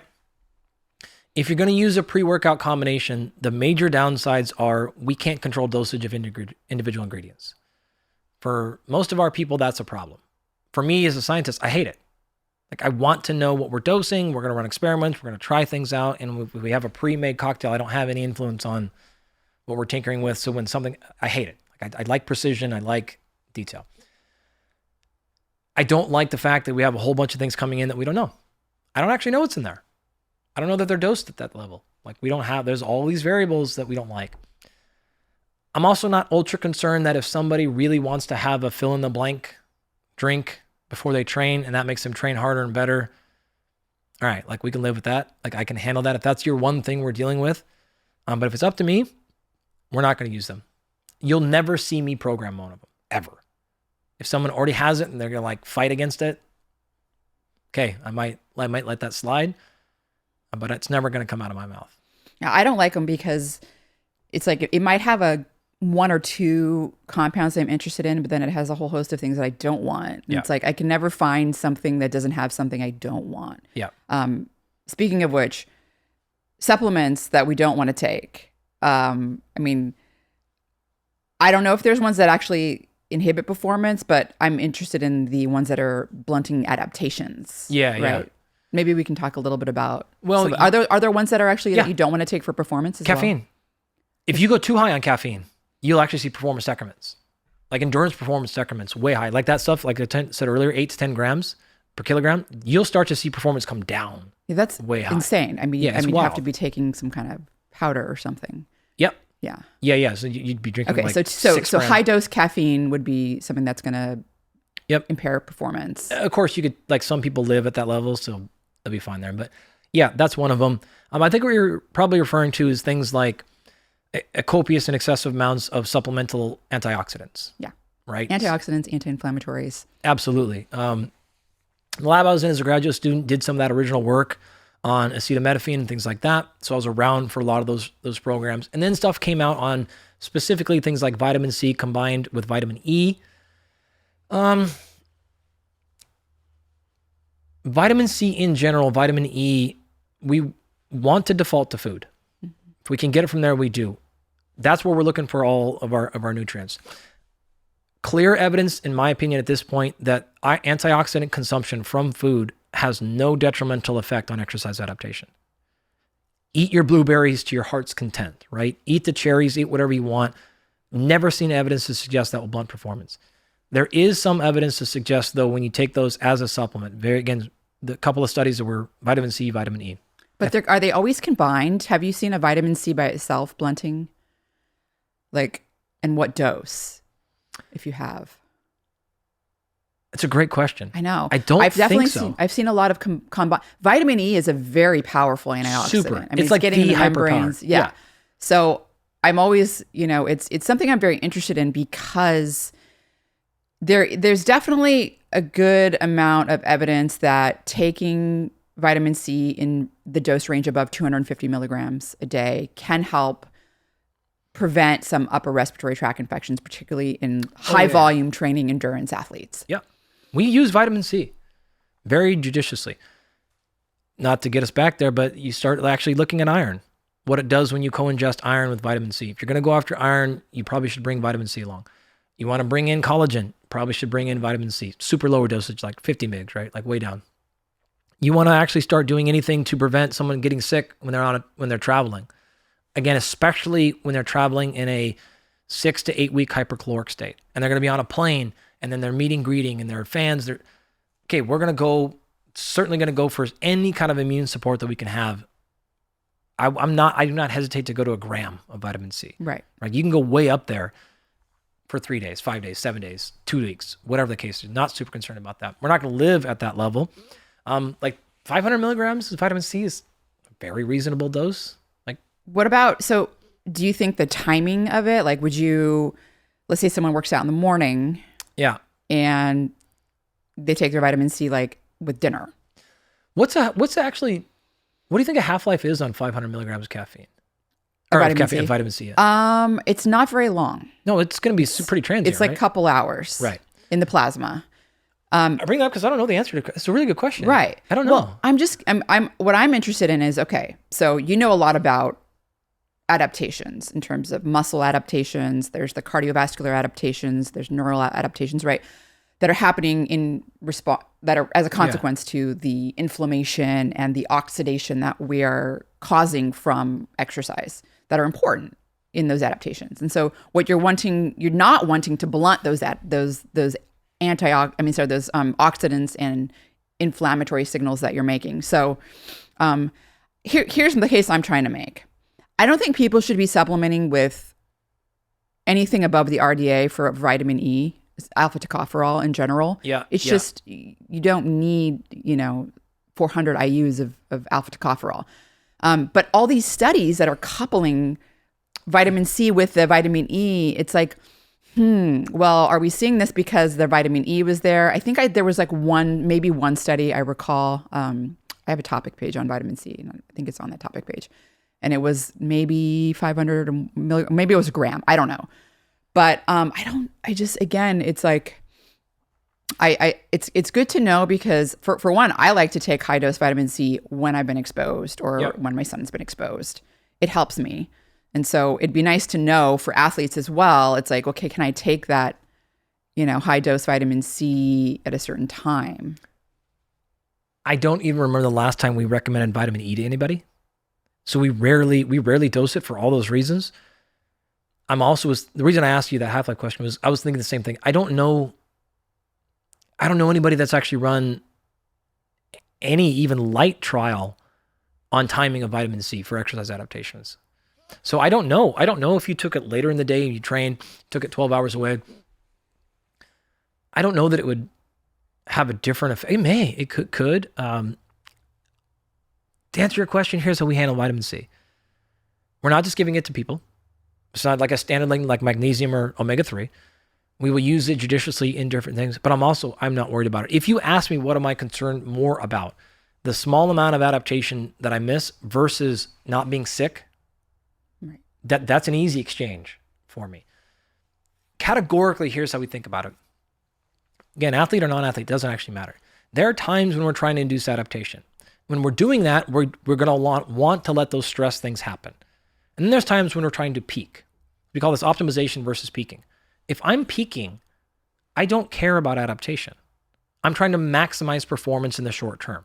In that case, we are going way up on antioxidants. We're going way up on vitamin C. Don't want to get sick. Want you to feel great. We want you to perform at your best right now. If that compromises some adaptation, fine. I don't care because we're trying to get the max performance right now. If we're concerned about long-term optimization, I can't emphasize this enough. Even in people who are not competing, this is still a thing you should play with throughout the year. You should have phases of optimization. You should have phases of adaptation. You should be pushing this boundary. If not, you're going to kind of run medium all the time. And so that's how we will. I will have no problem putting it there. If we have some reason to think somebody is in a really high oxidative state because of really poor nutrition, environmental exposures, any number of other things, then we might just kind of prophylactically give them vitamin C, probably at 500 milligrams. I'm not worried about that. I'm not super concerned. The other thing to pay attention to here is when we say adaptation attenuation, it's not blocking. It doesn't mean you're getting zero. It's you're getting 5% less, 10% less, like some amount that matters, but it's not zero. It's not like absolutely zero. Oh, I did nothing. Like, no, it just means you got 90% of where we thought we could have got potentially. Yeah, it would matter if it's every day, maybe you're getting 5% less over 20 years. Then, right. But, the way so if I remember correctly, and, people can go to my vitamin C topic page on my website and see we have a graph. Your plasma levels peak, and then it goes pretty close back to baseline. I want to say after like 3 hours or so. So if I'm taking it, I'm taking mine at night. Yep. And I'm all night I'm sleeping, and so it's like when I work out in the morning, my level should be normal by then. But that's kind of the way I approach it. Anti-inflammatories. How do you feel about people taking things like NSAIDs for pain or as an anti-inflammatory if they're working out too hard, because that also blunts adaptations, right? Yes. Yeah, it can. It's the same, like you're running a calculus, right? Like, right. What are we worried about? Should you take them every day? Probably not, for many reasons. Not a good approach. Right. My wife actually just started a new training phase a couple of days ago. So she added a couple of new exercises she hadn't been doing. And she tends to do this, just went way too heavy. So much pain. She has not been able to move for 2 days. Like, bad, right? She's just like, can't move without really, really substantial amount. I couldn't make my heart happier. Like, I love hearing her in physical pain, just makes my joy there. Because she's not like hurt, she's just like, oh my God. The kids are just terrorizing her. They're just like wanting to play with mom, and she's just like, everything hurts on my body. Yeah, we're like, she's using a lot of NSAIDs, right? Like, there's no win here. There's no positive benefit. There's no adaptation we're missing with you being in extraordinary amounts of pain, right? In those particular cases, when you overshoot it or whatever happens, yeah, like use them, no problem. If that's what you're using just to get through your training, then our training program is probably poor, or something else in our physiological process is depleting our recovery bucket, and we need to go fix that problem. So if it is something we have to use, the exceptions there are our athletes, of course. Like, football is a really hard sport. And if you got to take it to get through a football week because that's your job, then like that's what we're going to do. And there's some other things there. But for most people, we're not using them very often. Right. I like the look on your face, by the way, when I said my wife is in so much pain, it brings my heart joy. You were like, I'm just not smiling at me at all. I'm just wondering what she did to be in that much pain. Nothing crazy. It's just like, she normally does a bunch of her training at home, and then she was actually happened to be at a gym where it had some of their equipment, and she's able to be like to load stuff more, and she was like just too happy at the moment. It was like, yeah. So she's doing some deadlifts, some RDLs. I think she did some overhead pressing, some lat pull downs, like not crazy stuff. I love being sore too. I mean, I love waking up the next day and it's great. Oh, it's the best. It's the best. Recovery. Yeah. Let's start with some supplements for recovery, but we're going to get it into recovery as well. I hear a lot about, people have been asking me a lot about Tart cherry juice. Yeah. Which, when they're asking me about that, I was like, oh, you mean for sleep? You know, because I'm so used to people taking Tart cherry juice for sleep.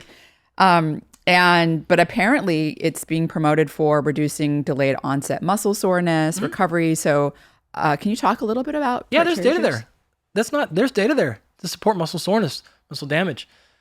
Could I make a strong argument that you wouldn't get the same thing if you just had a really high similar food source? I think you could, actually. I don't think there's anything magic to that. I'm not surprised, right? If you think about what's in dark, rich colored fruits. Polyphenols. Right? Like we know that that's there. It's the same thing we make when people talk about like blueberries for cognitive performance. Yeah.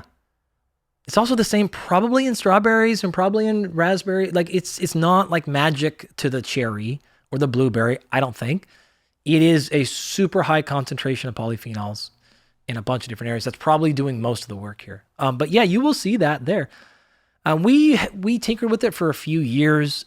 We don't use it very much, honestly. Does it, like I said, I want to get into recovery, and typically, when I have delayed onset muscle soreness or DOMS, I go for a run and I'm good. Yeah. It hurts when I start running, and then as I'm going throughout the run, I start to feel better. And then the next day I'm much better. Yep. So, I'm just wondering, is Tart cherry juice something you think I should try experimenting with? I mean, is Probably it not. Probably not. Okay. You're not getting that sore that often. You're then fine. Who's the kind of target person that may benefit from Tart cherry juice or your blueberry polyphenol supplement or your polyphenol booster supplement, whatever? Yeah. Fill in the blank. What dose? Yeah. Again, we don't use it very often. So I'm probably not the person to make the case for people wanting to go out and try it. It's cool. It's fine. Again, the research is there. I've seen it. It's compelling. You also mentioned sleep. That's another compelling reason. So if you're wanting to use kind of a double combo and you like it for sleep, where this is most popular is in like the bodybuilding communities for those exact reasons. So I can take it a ton at night. It'll help me sleep and I'll be a little bit less sore. I'm kind of getting a double win. Is that because the melatonin in it that's sleep, or a combination of polyphenols and plausible, probably all of the above, right? And again, that research is actually there. You'll see it. And I have seen a lot of people who will anecdotally say, yeah, it helped my sleep a ton. But again, I probably haven't recommended it in 5 years or more. Like we kind of did it a bunch and okay, great. Yeah, I've had multiple people asking me about it. And so finally I was like, okay, what is this? Yeah. When you start to have multiple people asking you start to look into it and see okay. We generally don't honestly favor recovery supplements that much. That's just like probably the bigger answer here is supplements for recovery is not that great. It's not as good as other things that we're going to hopefully discuss in a minute. Exactly. What about glutamine? Yeah, you can do that. So we will use glutamine conditional amino acid, right? So in our populations, when amino acid need is really high, and again, you're combining it with caloric reduction, and you don't have that much room to go, like, I just can't give you more food, or I can't give you more chicken breast, I can't give you more turkey or elk or whatever we're doing. Okay, fine. So we have some argument for the conditional actually coming into practice with those people. Then you have the kind of area of glutamine with gut health stuff. And then we actually see that a little bit transfer over to even brain health, and you specifically like post-concussion protocols. That whole line then starts to come together and you go, okay, for our population, there's 1, 2, and 3 likelihood of all that stuff. Okay, pretty reasonable. Add on top of that safety profile. No real downsides here. We're not worried about any other effect of it. We will use it quite a bit actually. I have a few thoughts on glutamine. One, that's interesting TBI because Yep. glutamine it gets converted into, it gets used by mitochondria as well as a source of energy. Totally. And in fact, I did a lot of research in graduate school with glutamine and T cells and activated T cells. And this is kind of where I got into this. I now take glutamine for immune reasons. Yeah. And I don't know if you've seen any of the literature on long endurance athletes, taking glutamine. Yes. I imagine you're taking are you taking it 2 times a day? Are you splitting up your dose? I'm not. Sometimes if there's an exposure, I'll take it 3 times a day. Yeah. So if my son all of a sudden starts sneezing, I'm like, okay. You're just scooping it. So glutamine it's used by activated T cells, and it just dawned on me. I'd done all this research. I'm like, you can take glucose out of a cell culture as long as there's glutamine there. Those cells are fine. They are fine because they consume glutamine as an energy source. It's used as alpha ketoglutarate. So basically, it gets converted to that. But I started taking it, and this is total anecdata, but for a long period of time, I never got sick. Then I became a mom. I still didn't get sick until my son started school. And then it was insane how often I was getting sick. I was wondering if I had cancer. I'm like, what is wrong with me? And then I started to glutamine and I don't ever get sick anymore. Really? I'm serious. Now, I'm sure if the flu came up or something, I'd probably get it. That doesn't count though. But upper respiratory tract infections, if I get a little bit of anything, it's a tiny bit of a runny nose for a couple of days. And I haven't been sick in months. And that's really unusual as a parent, as you know. Oh my God. So that's why I take it. I take it not for recovery reasons, but I take it prophylactically every day. Now, gut 5 health. 5 grams, 10 grams? Like I said, right now I take 5 grams a day. No, 5.6. It's almost 6 grams. It's about 6 grams a day. If I have any inkling suspicion that it's coming, 25 grams. I'm 20 grams. I'm up. And the only downside for me is I can get a little gas when I start going high dose. I think you're talking about no downsides. I would say the only downside is if someone has cancer, they have colon cancer or liver cancer or something like that. Cancer cells like glutamine. I was talking about T cells, but cancer cells can thrive with glutamine. It's an energy source. Totally. And people don't realize that. And so I was thinking about the TBI thing that I'm totally going on off a tangent here, but I'm wondering if the TBI thing, if there's an energy component to it. Oh no, there absolutely is. There's huge. I covered this. I did a whole. We published a paper a few months ago. Myself, Tommy Wood, and Federica Conti, who works with me at Parker now as my research scientist, we published a review on preventative as well as post-brain injury concussion, all the supplementation, dosage, timing, all that stuff, as well as whole food equivalents. And that whole paper is open access, so you can go through that whole thing. But this came out as a pretty clear one. When you start then poking around into the gut health literature as well, you start going, oh, okay. The immune stuff you just brought up, this is such a clear connection between this entire chain from being sick to the brain health to the energy. You pay attention to how it's working, what it's doing, and you're like, okay, this is one of those times where it lines up and you go, oh yeah, now I get it. This is why it's having such cross benefit. Right.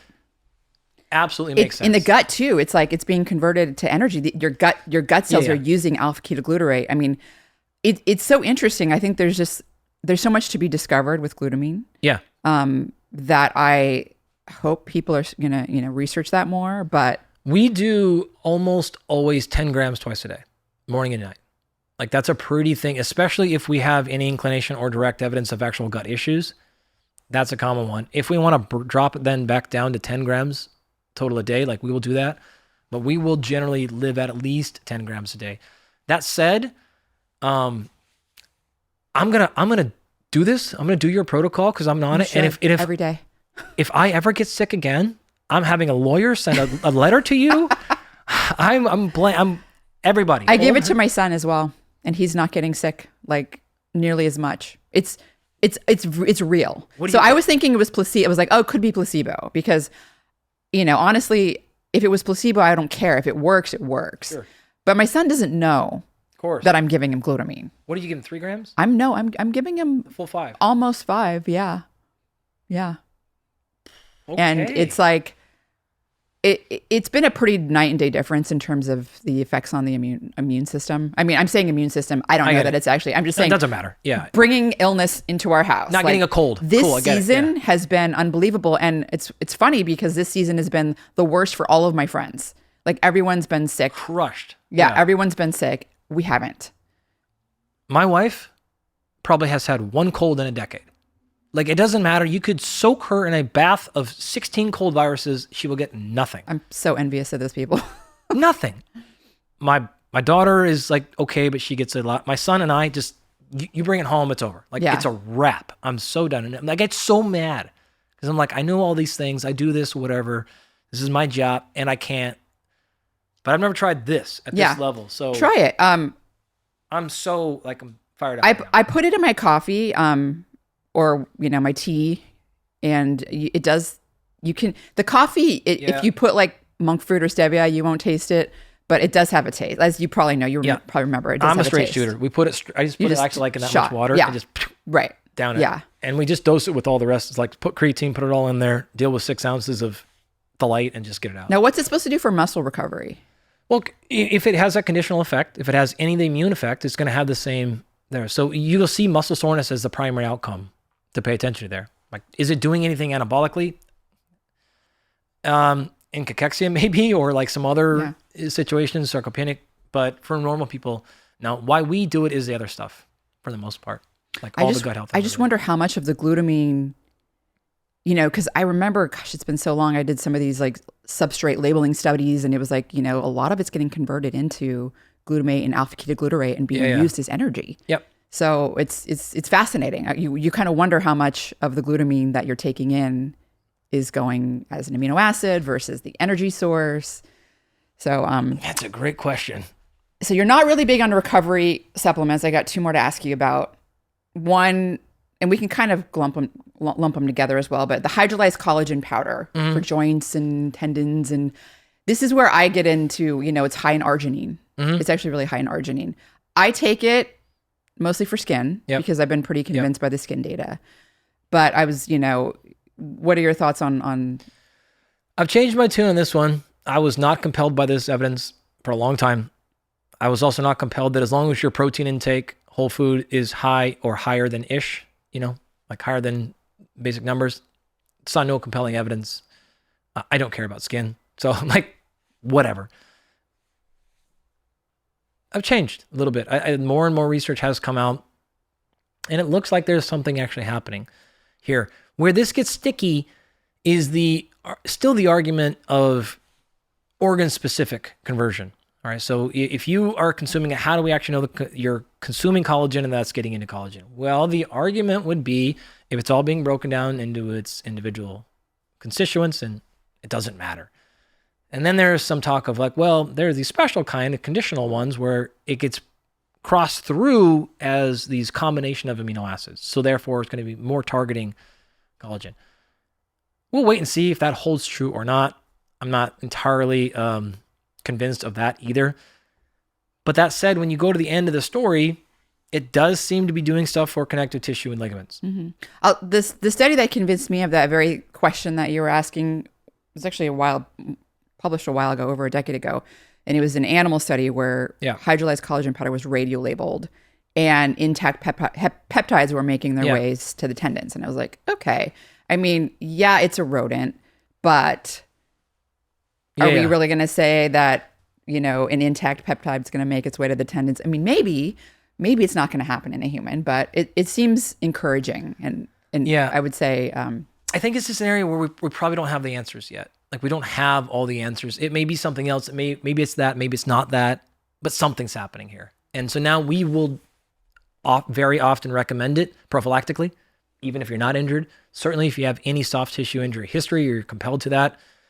30 to 60 minutes pre-exercise seems to be the time. So timing dosage does seem to matter with collagen. I mentioned earlier, co-ingested with like 50 milligrams of vitamin C. Seems to be the thing. This is all Keith Barr's work, like many other people, but he's the one who's pushed this for many, many years now. scientifically. So he gets credit for a lot of this work. And again, I was on the other side of the fence, like, I don't buy it.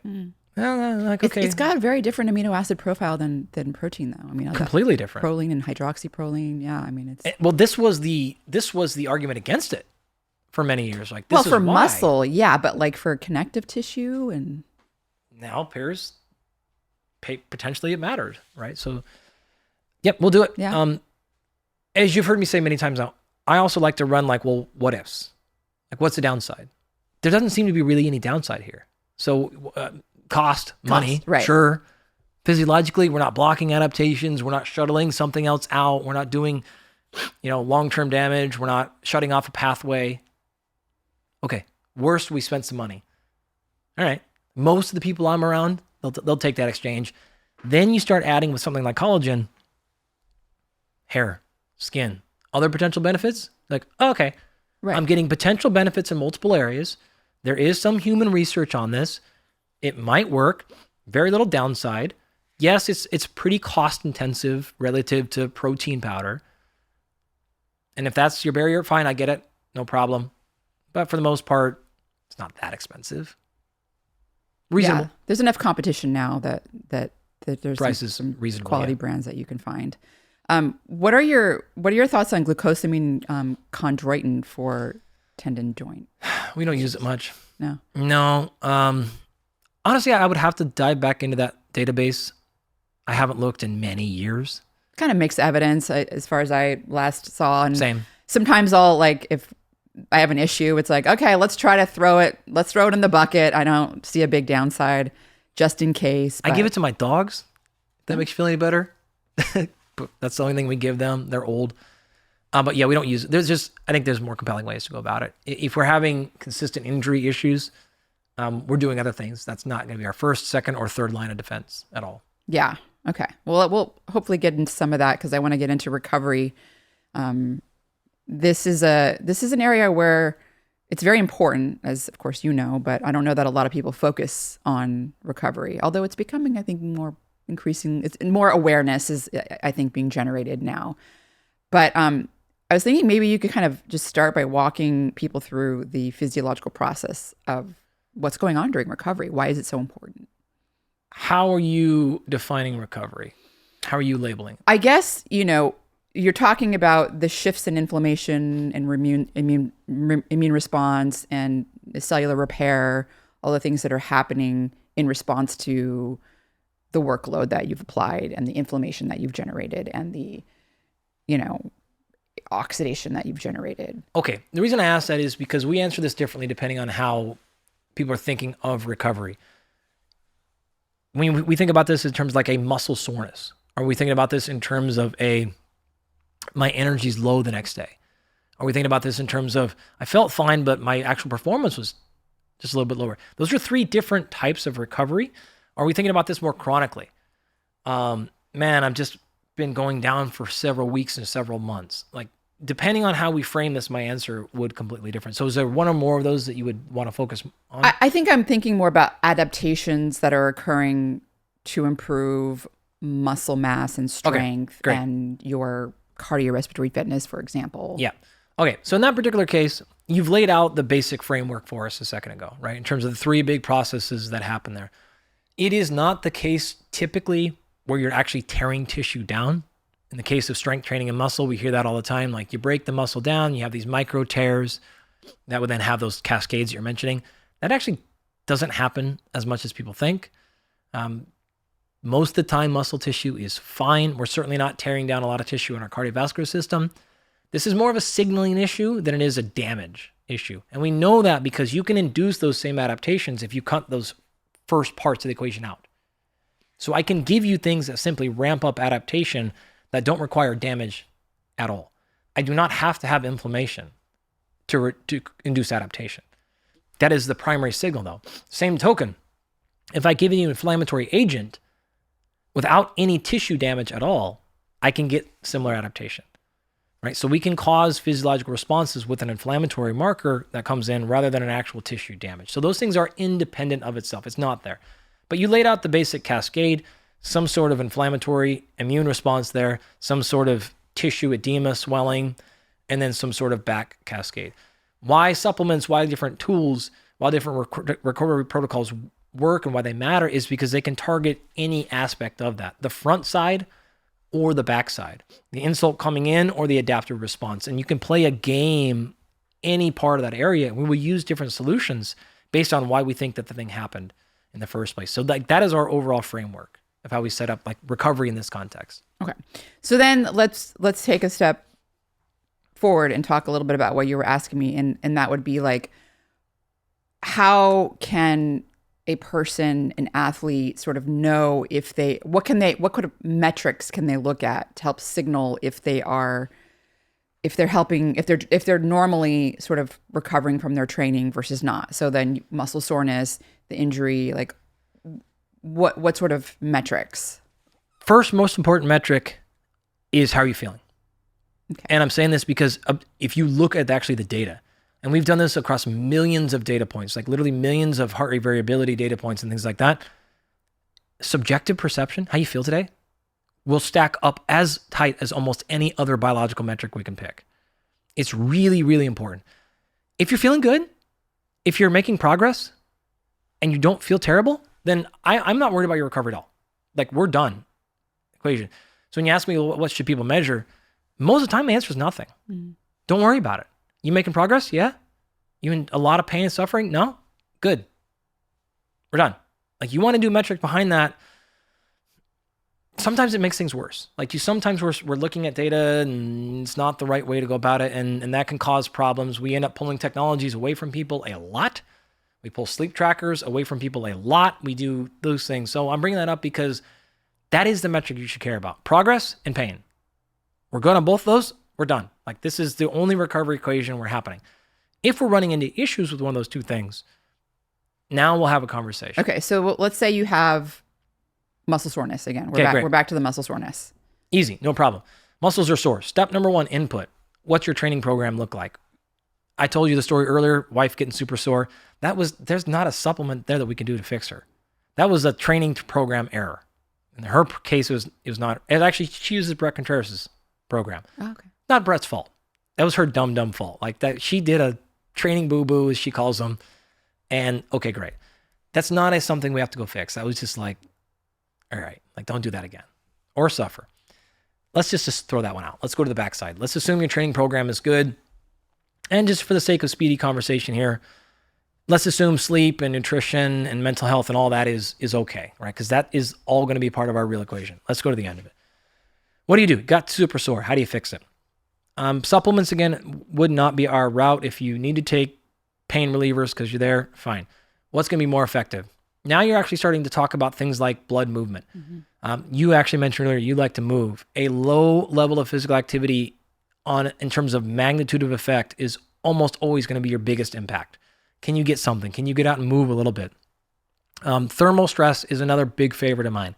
Sauna, great. I like direct contact though. So if we can get in warm water, I prefer that. So this is jacuzzi, bath, things like that.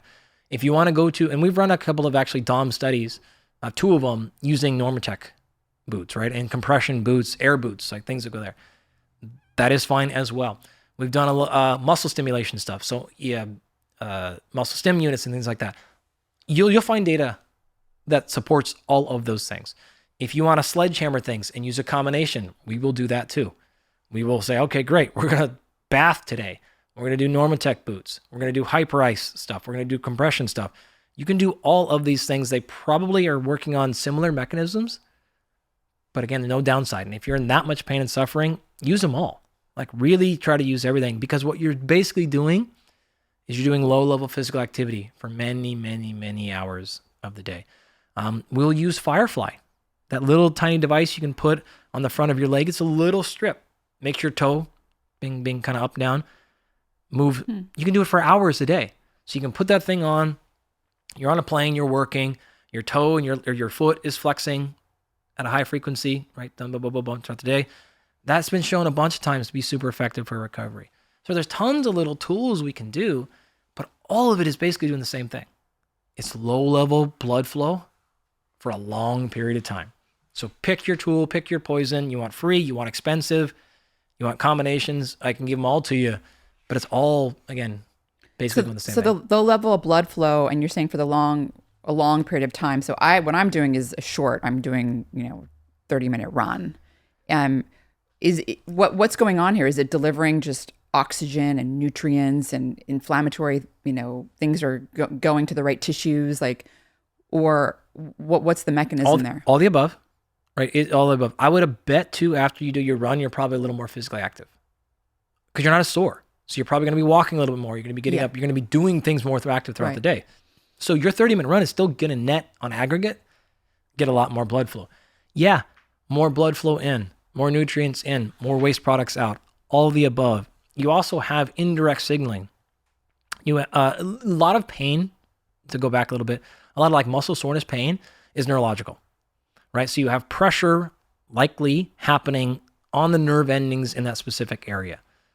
So you can get some of that fluid out of there. You have less pressure, you have less pain receptors. You also have desensitization that's happening, right? So you're moving in sodium potassium pumps at like on the cell membrane.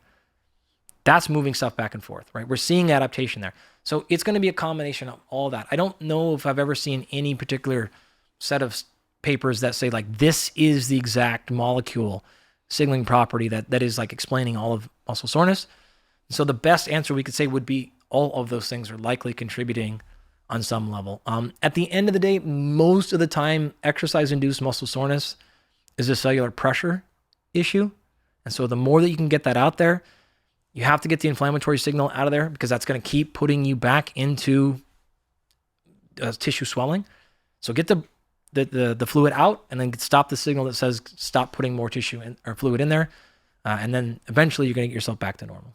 What do you do if someone's feeling a soreness that isn't necessarily going away? It's kind of sticking around. It's not like a really bad injury kind of thing, but it's enough to affect their performance. Yeah. It's enough that it's like there's something going on. Now this like compression thing, I've kind of been experimenting around with it. Voodoo floss, the voodoo floss. Sure. So I guess it's blood flow restriction. Yeah. And you wrap it around something. Like for me, I've got like this forearm thing. It's like the tiny tendons or something. And it really is when I'm pulling. Yeah. You're probably actually looking more of a fascial issue than you are blood flow. That's what the voodoo floss stuff is going to do. So you're pinning and twisting and moving. So it's connective tissue glide and slide. So your connective tissue is supposed to glide actually. So people don't actually realize this very often, but you should be able to pinch your skin and pull it away from your tissue. That's not just fat there. If you are pinned down constantly, that's a connective tissue fascial issue. And so what you're doing with that is you're rubbing it both horizontally and vertically. When we typically think about like massage, it is a vertical compression, right? I'm pushing down on the tissue. I'm down on the tissue. What you'll see oftentimes more benefit is actually horizontal movement and pulling away. This is, if you've ever seen like cupping, people do that. You're pulling skin away from fascia rather than smashing fascia back into it when it's kind of knotted down already. So any relief you're getting there is not probably for the blood flow. It's the fact that you're pinning that fascia and then you're moving the tissue around the fascia and getting that kink, if you will, to let go. So completely different mechanism of action there. That is acute and chronic, but mostly that is an acute issue. If you're dealing with things like runners will get a lot of like side leg pain, TFL pain, IT band, a lot of times same issue there, right? So like you're getting more glide and slide, that fascia can move appropriately. And that's where the pain signal is going to. People don't realize that there's a load of nerve endings in fascia. There's a ton. So if that stuff gets irritated and aggravated, that's going to be pain. And that's probably not a muscle issue. You might not necessarily be able to tell. A lot of people can't tell their fascia versus their muscle. But more likely than not, it's connected to fascia issue. And what is the best way for fascia? Is it something like a voodoo floss? You can. Conceptually, you just want to move it. So if voodoo floss does it for you, awesome. If you want to roll out on a lacrosse ball, cool. If you want manual massage, great. Cupping, infinite ways to do it. But what you want to do, again, is not just compress. The only thing traditional, like a foam roller or any other self-myofascial release, generally people are smashing down. What we want to think is actually pulling away So pulling the fascia away from your body rather than smashing it into the muscle, and then rotating it, moving it horizontally, gliding up and down versus just smashing together. So the compression thing that you were talking about, the boots? Yep. So that's working through blood flow restriction, and then how's that working?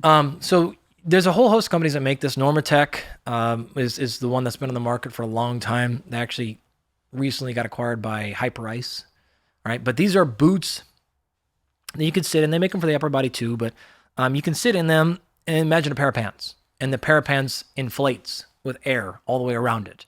And so it goes on and inflates, entire leg gets crushed, and then it deflates. And then it gets crushed and deflates. And so it squeezes back and forth and back and forth. So you get a little bit of hypoxia, a little bit of blood flow, a little bit of hypoxia, a little bit of blood flow. And it can do it for 20 or 40 or 60 minutes or however long you want. It's basically simulated exercise. A little bit of blood, a little bit of a little bit back. So blood flow, yes. You will actually see really compelling evidence on water immersion. Yeah. Not only cold water. I simply mean water immersion. Oh, really? Yeah. Well, heat, I would say for sure, because you're also increasing blood flow, right? Totally. But it's the orthostatic pressure that comes with being in fluid that will do the same thing. This is one of the many reasons why I'm like sauna is not the only answer here. It's great for 1,000 things. But the water itself is playing a little bit of a magic role. And we know this because there have been trials where we've actually controlled for temperature, and you still get those benefits of just being in that fluid environment. So if you can do that, gravity changes in the equation, things can move in and out of tissue, and there's actually pressure that comes from being in the water. It's a low level pressure that smashes up against your tissue.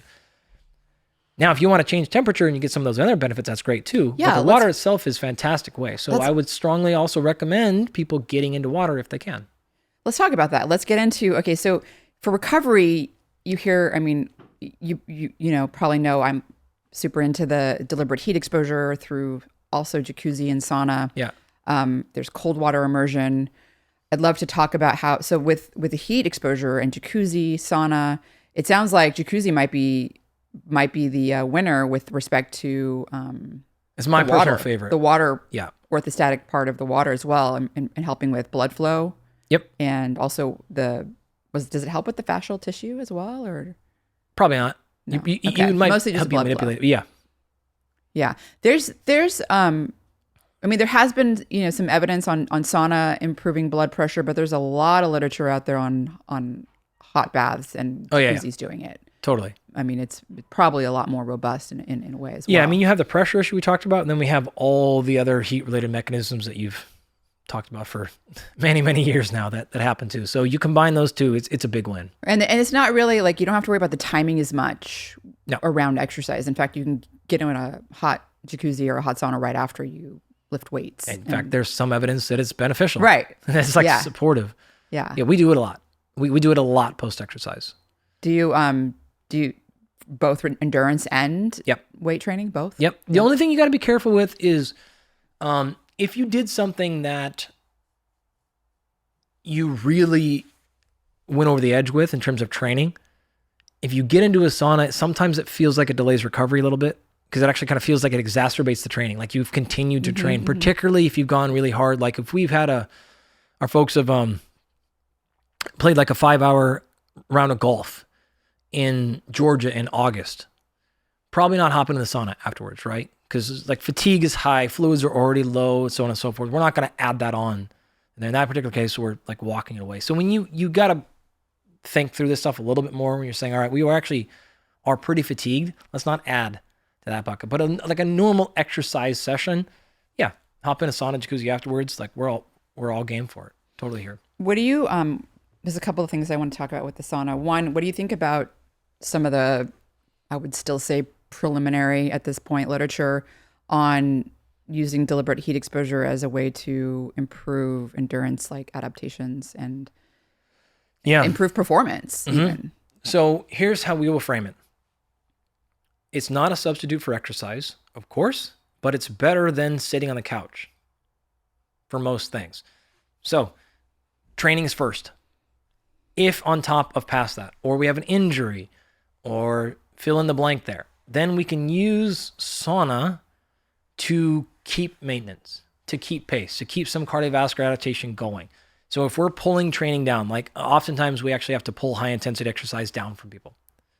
If you're dosing high intensity stuff, like truly high intensity endurance work too often, that can put people in really bad spots. So what we can do sometimes is pull them off of that and insert sauna, and they still can kind of feel like a little bit of, I worked really hard. And some people need that, not for physical reasons, but for other rationale. So we'll use it in those particular cases. Or we're deloading, or we're doing any number of other things where we can't get as much exercise as we want, or we're bringing it down. So we use it in that particular context. If we then take it into an individual athlete and we're trying to use it for specifically performance benefits gains, I would only be okay doing that if training volume is pretty low, right? Because anything that takes away from training in an athlete, there has to be a really big payout because specificity wins. So if that means we're doing less miles on the road, well, some people can afford less miles. Sometimes that's a good thing, but we got to be really careful of maintaining always training specificity. That's in that context, that's how we'll handle that thing. So it would be really time dependent and whatever else is going on in our life. Have you seen some of the data? There's only really one human study that I've seen, lots of animal studies looking at local heat. So on humans, it was the local heat applied and how it prevented disuse atrophy by like 40%. Yeah. And then there's, of course, tons and tons of animal studies. In fact, I was talking about the animal studies before the human data came out, and I got a lot of pushback for that. But I do think it's, again, in that sense where you can use it on the days where you're not training as much. Yeah. To help with not only the cardiovascular adaptations that you mentioned, but also helping prevent disuse atrophy, right? Like, Yeah. You know, so like I love heat. Feels good, of course. Feels way better than cold. We rarely have a hard time convincing people to do stuff that involves the heat. It's like, okay, put a hot pad on your leg. Like, all right, I'm in for that one.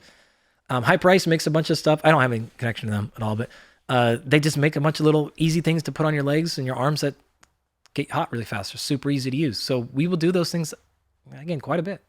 Whether or not they're making a benefit in our high performance athletes, I don't know. But if they're like, that felt good, that's a win. Plausibly helping, cool. Yeah. Well, it sounds like even for recovery, that's a benefit if it's increasing the blood flow and helping with delayed onset muscle soreness and things like that. Yep. Cold water immersion, on the other hand. Yeah. This is something, it's funny because it's really, it's become popular as a recovery tool. And there's a lot of people that I've spoken to, friends that didn't know it could blunt adaptations. Sure. Particularly, muscle hypertrophy. Yeah. And they're like, what? Like, I'm getting into it after I lift weights. Yeah. You finally convinced me to do it. And now you're telling me I'm screwing myself up. Your fault. Let's talk about that. Yeah. Muscle soreness, it seems pretty clear based upon the data that is available that cold water immersion is more effective than something like cryotherapy, right? Or cold shower. There has been some papers that showed cryotherapy itself did help with muscle soreness, but if you stack them again against the cold water immersion, the water wins. So we really never use cryotherapy. If you're going to use something like a cold shower, then there's other reasons for it. I don't think I wouldn't put my money on cold showers doing much for muscle soreness, right? Again, many other reasons why one could do it, but that would not be the primary goal if we're using it for that. So right out the gates. Now it does work. And many studies have been done. And I would say our anecdotal experience, my personal experience, our coaching experiences would support that. Generally, people are going to be a little bit less sore when they go in it. Do we do it immediately post-workout for people trying to grow muscle? No. Many in studies now, and I feel like every couple of weeks another one comes out and I'm like, good gracious, we know already. Stop doing this. Stop doing that work. We know it's not a good idea. The questions that come up then next usually are, okay, so how long post-exercise do I have to wait?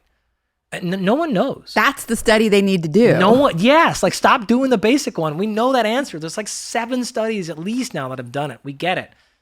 I don't know, right? If you look at the time course stuff we've done on gene expression, that happens within seconds, or signaling happens within seconds and is ramped up for minutes to hours post-exercise, depending on the marker. And thing like that.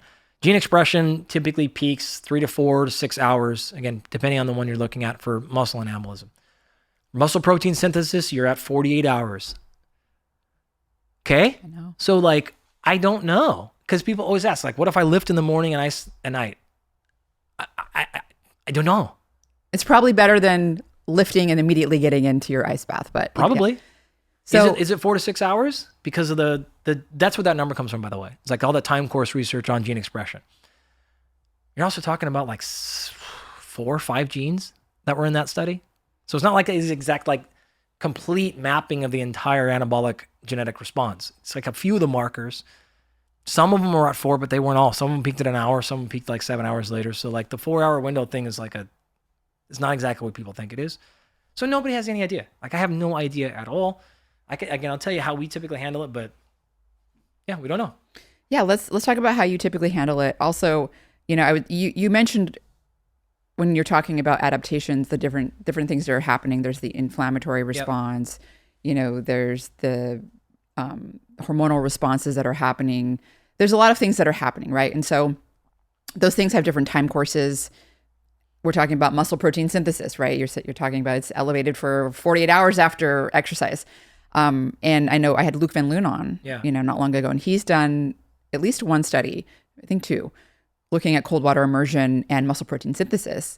And he was saying, because the cold water immersion causes vasoconstriction. So not only are you not getting, the inflammatory mediators to where they need to be and all that signaling, molecules and things like that, amino acids are not going to muscle either as readily. And so he was saying, you might want to, wait 24 hours, like basically. I'm like, so that sounds like a recovery day, but some people are training every day. Yeah. Some people are training every day. I mean, yep. I don't know if they should be training 7 days, maybe 6 days. I don't know. But I guess a recovery day can be your endurance aerobic day, because I don't know if that's really been shown that it's blunting any adaptations. In fact, there's been some performance enhancements, right? Yep. Have you looked into that literature? Yes.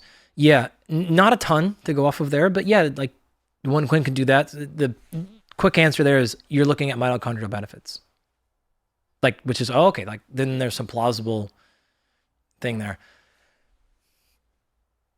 We don't use cold water immersion a ton. I used to use it more. Mm-hmm. We do it when we do it, it's for other reasons. If somebody really overcooks it and they're super sore, great. Okay. The other reasons we use it are generally not performance-based. Okay. We're not using it for longevity or lifespan, anything like that. We tend to use it for things like stress inoculation, for nervous system resilience, for breathing mechanics. That's the rationale we typically go to cold water. That said, we have pulled cold water away from people a lot because there can be serious serious nervous system problems that come with cold water immersion. There can be sleep issues that come with cold water immersion for some people. So in those people, we tend to like back it off because it's a stressor. It's a very big stressor. And if your allostatic load is already over the brim, some people cold is great. Some people it is pushing past and making things worse. So we'll wind it back. That said, I love it. Mm-hmm. I have multiple at my house. I've been doing it for a very long time. I had a deep freezer in the back of my house for many, many, many years that I used. So, but it's not for everybody. It's not the danger though. It's not gonna like block all your adaptations. But it's probably not something you have to be doing every day to live a great life either. Yeah. So lots to say about that. So mostly people can use it for their muscle soreness. Yep. And other reasons. Presumably, yeah. I mean, a lot of people use it for, like you said, the neurological benefits. I mean, it's something that if I use it, I don't use cold water immersion unless it's summer, to be honest. Okay. I know all about the science. Yeah. My husband uses it. Well, right now he's like, we had to get a new pump, which we got, but then he had to clean it and all this. But he typically uses it every night. He uses it at night. He uses it at night, which is funny because a lot of people use it when they wake up in the morning. Yep. For like that, like wake up response, and you feel like the norepinephrine. You're feeling focused, and he uses it at night because it helps him sleep. Which I guess the coldness of maybe? A bunch of reasons that you would explain that. Like, so we've actually plotted this. We did a bunch of stuff probably 4 or 5 years ago. We didn't publish it. Just we were tinkering around with stuff, and we started looking at HRV. We brought it up just in case people aren't aware. It's a marker of overall recovery. Like, we'll kind of keep it at that for now. And when you go into the ice, whether this is anywhere between 30 to 50 degrees for a minute to 5 minutes, you're generally going to get out of that ice and you will see sympathetic drive, fight or flight, is elevated, like pretty consistently. That said, we plotted this every 15 minutes for up to 3 hours post, and you just continually see a rise in parasympathetic drive for up to 3 hours post. So I don't know when he's using it, but I would be willing to strongly bet he is far more downregulated going to bed when he does the ice for that exact reason. You got to time it appropriately, because again, when you get in the ice and immediately somewhere between 15 to 30 minutes post ice exposure, you'll be more sympathetically driven. But after that, for several hours, and most of the people, they were far more. And I'm talking about like 20 to 50% reductions, or elevations rather, in HRV, meaning more parasympathetic, for many hours. And we stopped actually collecting the data at 3 hours. So I don't even know how long that thing lasts, but I'm not surprised. We have a non-small amount of people who like to do it in the evening as well. Yeah, interesting. Yeah, he does it. I mean, it's at least an hour. Yeah, before then bed. I'm not surprised at all that he likes it. You know, but yeah. Does he shower then before he goes to bed? Does he get hot again, or does he? Yeah, sometimes he does shower, but it's like a really quick. Yeah. Like not. I don't know that he gets hot. He's cold in bed, so it doesn't really make him hot. There you go. There you go. But he does hot tub before getting in the cold. Oh, he likes to get hot first and get in the cold. He'll get hot and then get in the cold. I do the opposite. I go straight cold. I'm like, I hate going hot. Oh, I don't hate it, but like, I'm like, all right, just get cold. Just like do the cold and get over it. But a lot of people like it that way. I don't really prefer, I don't like doing hot to cold. I get blood pressure changes that are like orthostatic too much. Yeah. For me, I'm just like, I have to wait a little bit before, especially if I'm like hot tub into the cold. I've had like some scary times where I'm like, just, I didn't like it. Yeah. Understood. Okay. So you were talking a little bit about, HRV, and you talk about heart rate variability. And I wanted to talk about, we were chatting a little bit about this before we got on camera, and, for measuring something that people can, like, you know, maybe on their wearable device, measure a marker of recovery. Now, you said subjective, how you feel wins. Yep. Okay. And it seems to be the case with almost everything. like how hard are you going? Do you feel like what's your heart rate going up to? Or do you feel like your perceived exertions going to win, right? Yeah. So Ben Levine was on the podcast, and he was actually arguing that heart rate variability is extremely variable in terms of the way it's measured. And, you know, he just sees tons of variability, like plus or minus 25% constantly, depending on like the variety of factors, the time of day, their breathing, just everything like that. And he likes to look at resting heart rate, like first thing when you wake up in the morning, what's your resting heart rate, as a good marker of recovery. And if your resting heart rate's higher than it should be, then it's kind of like, okay, maybe you're getting into this non-functional overreaching, which I want to talk about, overtraining. Yeah. But nice use, by the way. Good dig. Thank you. That's good. But HRV. So do you think there's, you know, if there's some way people can kind of follow this consistent measurement protocol, same time of day, same posture, same controlled breathing, or something, that they do like a controlled breathing thing before they measure it, something that's giving them, you know, consistency. Yeah. The big ones in this particular area, these are all respiratory related, what you just described. There's lots of ways we measure readiness, performance, fatigue, like depending on which spectrum you're in here, people will call these different things. Load management. There are performance-based ones. These ones you've all mentioned are in the respiratory physiology side. So that's great. We'll just stick right there. Now, HRV is one of them. Resting heart rate's another. More commonly, though, that we use are respiratory rate. And then you can look at something like CO2 tolerance. let's just disregard those for now. We'll focus on respiratory rate. Or we'll focus on, HRV and heart rate. Resting heart rate is a good sign if conditions are stable. If your resting heart rate becomes elevated at probably more than 3 to 5 beats per minute for more than a couple of days, that is a good sign something is happening.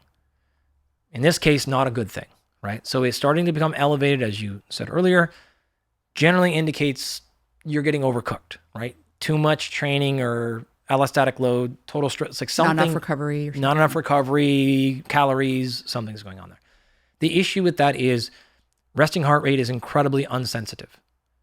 It takes weeks for that to happen. You're well into that problem. And when you start seeing changes in resting heart rate, you are so far down that road that we should have saw this weeks ago. Even first thing in the morning resting heart rate you're talking about? 100%. Yeah. You will not see a change in first thing resting heart rate for a very long time into problems. The reason why people like HRV more is because it is far more stable. It is also, like resting heart rate, non-specific. So you don't know what's happening, but that variability that you're mentioning that Ben talked about earlier, that's also the benefit.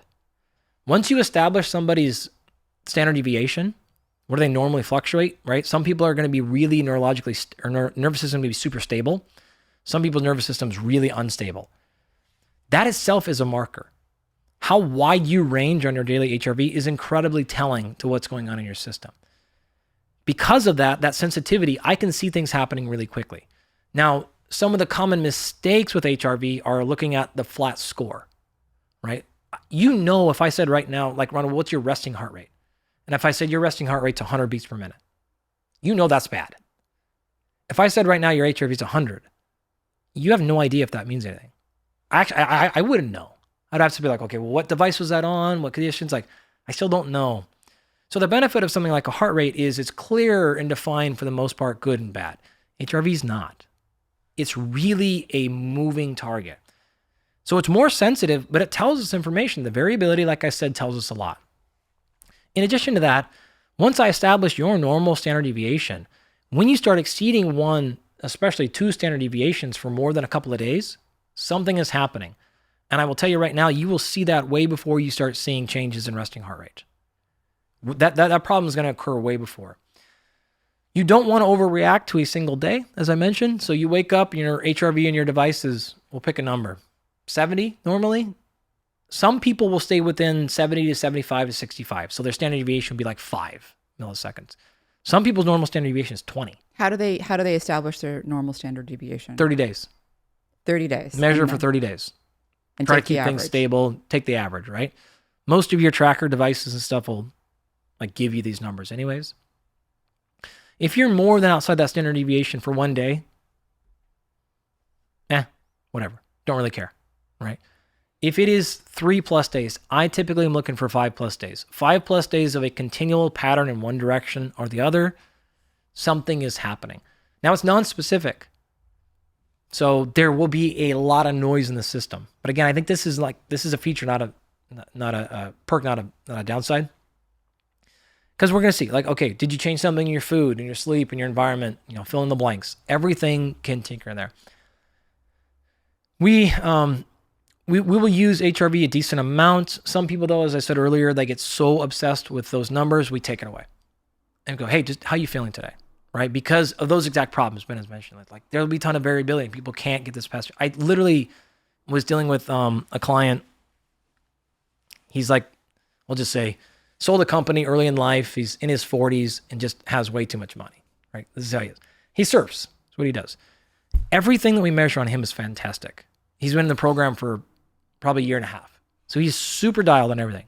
And he just can't get this HRV score out of his brain. Like he can't get it because he's just like, it's down, it's down, it's down.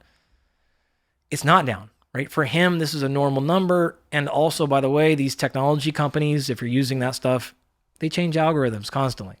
So like your scores can there. So those are all the reasons if you're like paying attention to commercial HRV stuff, Ben is right. You should be super skeptical. Don't overinterpret those things.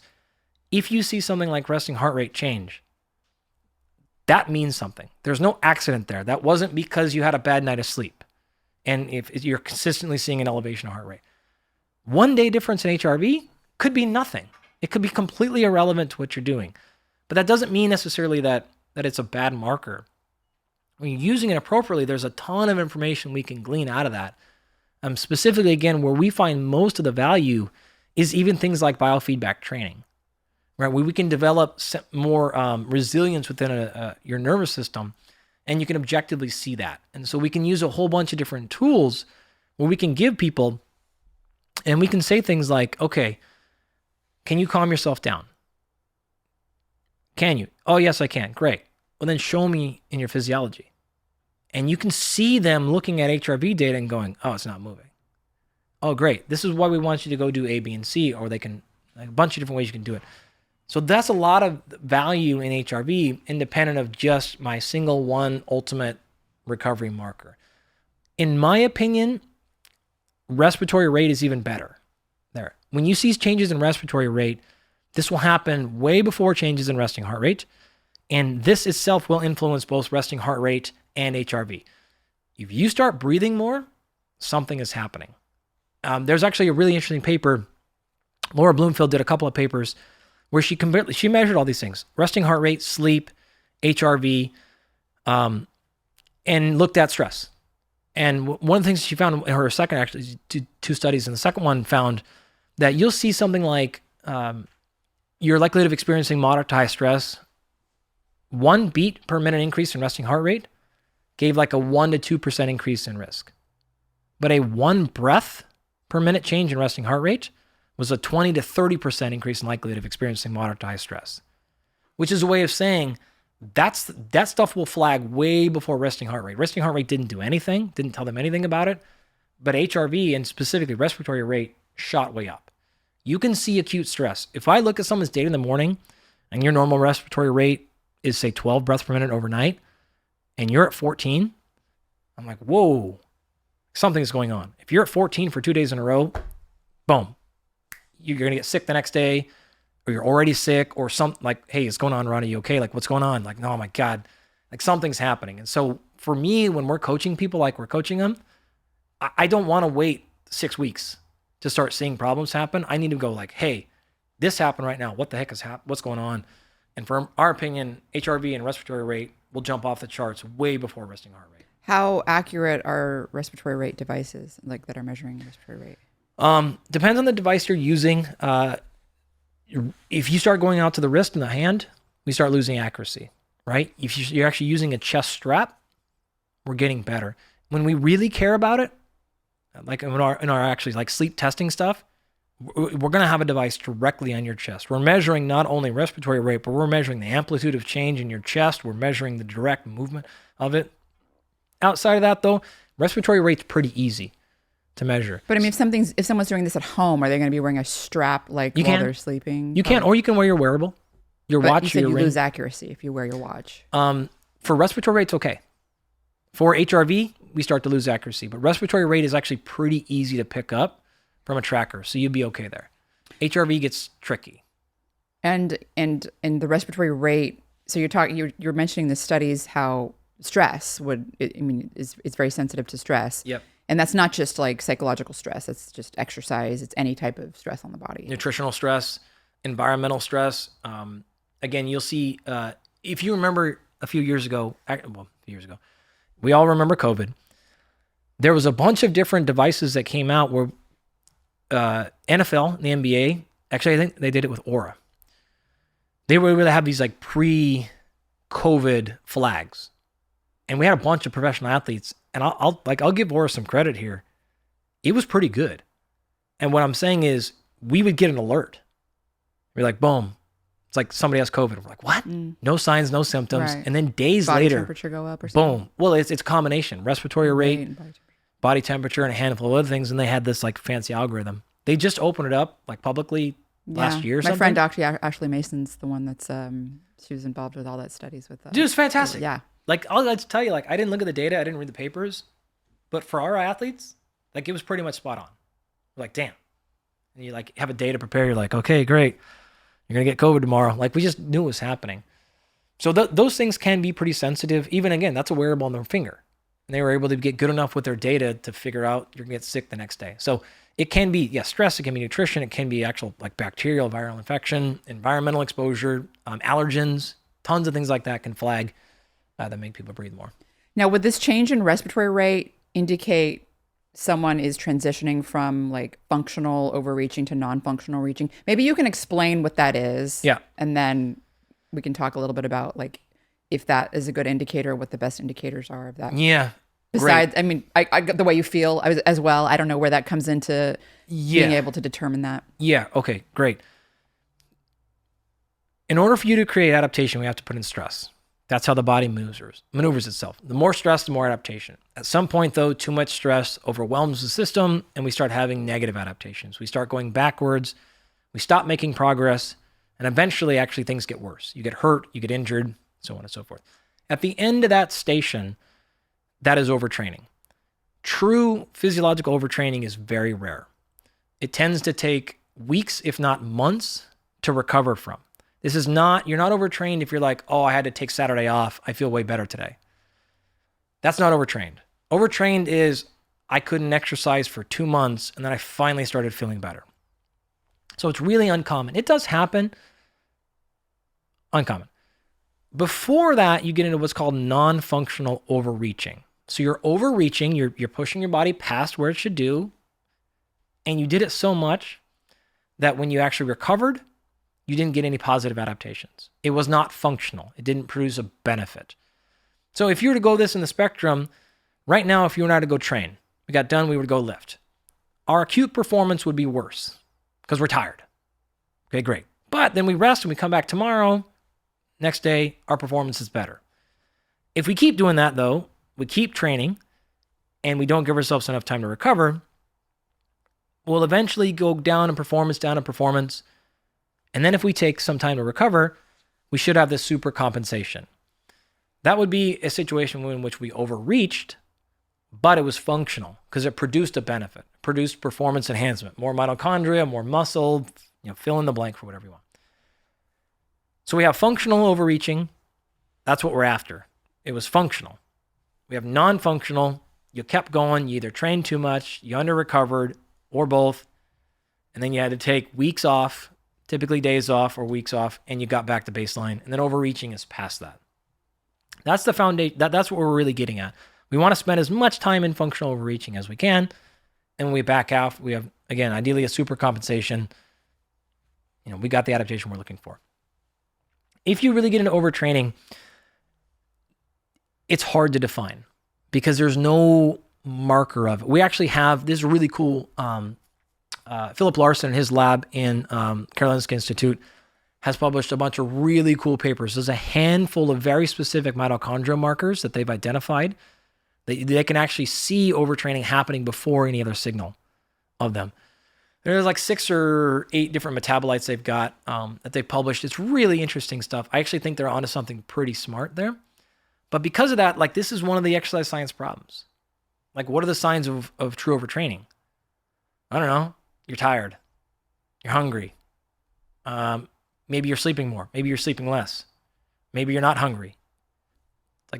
It's kind of like everything. There's no this. It is just like, well, we saw people that were overtrained and then some of them had less energy. Some of them had more. So it's all over the board, right? There's no class. Like there's this classic literature on things like testosterone to cortisol ratio and cortisol DHEA ratios. And there's lots of other little markers, but there's no one specific biomarker or performance marker or subjective marker or sleep marker that is like the definitive, yes, you're diagnosed with overtraining. Like that doesn't exist. So it's a combination of all these things that we're looking at to try to determine whether or not somebody's in that spot or whether they're functionally overreached or non-functionally overreached. So it's a pretty messy situation, to be totally honest with you. So we don't exactly know what we're doing. All that then underlying saying, all right, how does somebody know? I don't know. Take a day off. Do you feel better? Yeah, I feel way better. Okay, probably functionally overreached or non-functionally overreached. That's good. Good position to be in. Took a week off. Still feel terrible? Okay, now we might need to deploy some more aggressive solutions because you may have actually pushed way past that limit. So that is really the best way to think about overall overtraining.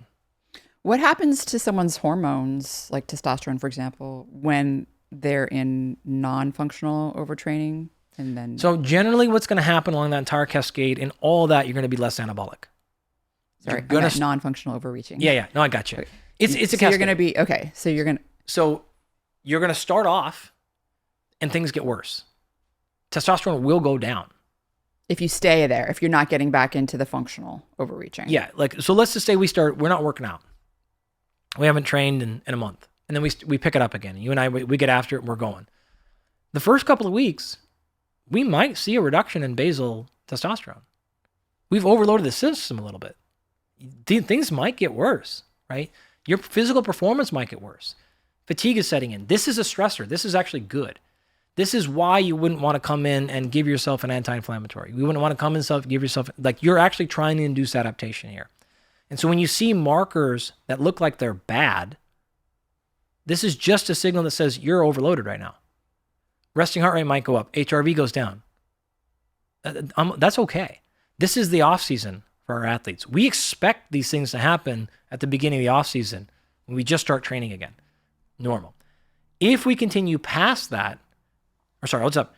If you though were to stop and you were to start recovering more, then you'll see testosterone come right back up. Potentially, well, most likely not go back any higher, but it'll come right back up and performance will go higher. So like an acute, and I'm defining acute as like a couple of days or a couple of weeks of something like testosterone going down early in a training phase, it's very normal. It might stay the same, but it might come down a little bit.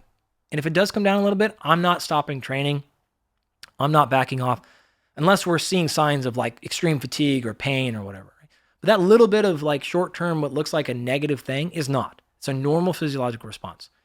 If we were to keep going though, we didn't bring you out of that, and then we got into something like non-functional overreaching, then the testosterone is still going to be down or potentially lower, but then you'll start seeing the things of, now my performance has been down. It's been down for 3 weeks. It's been down for 5 weeks. It's not coming back up.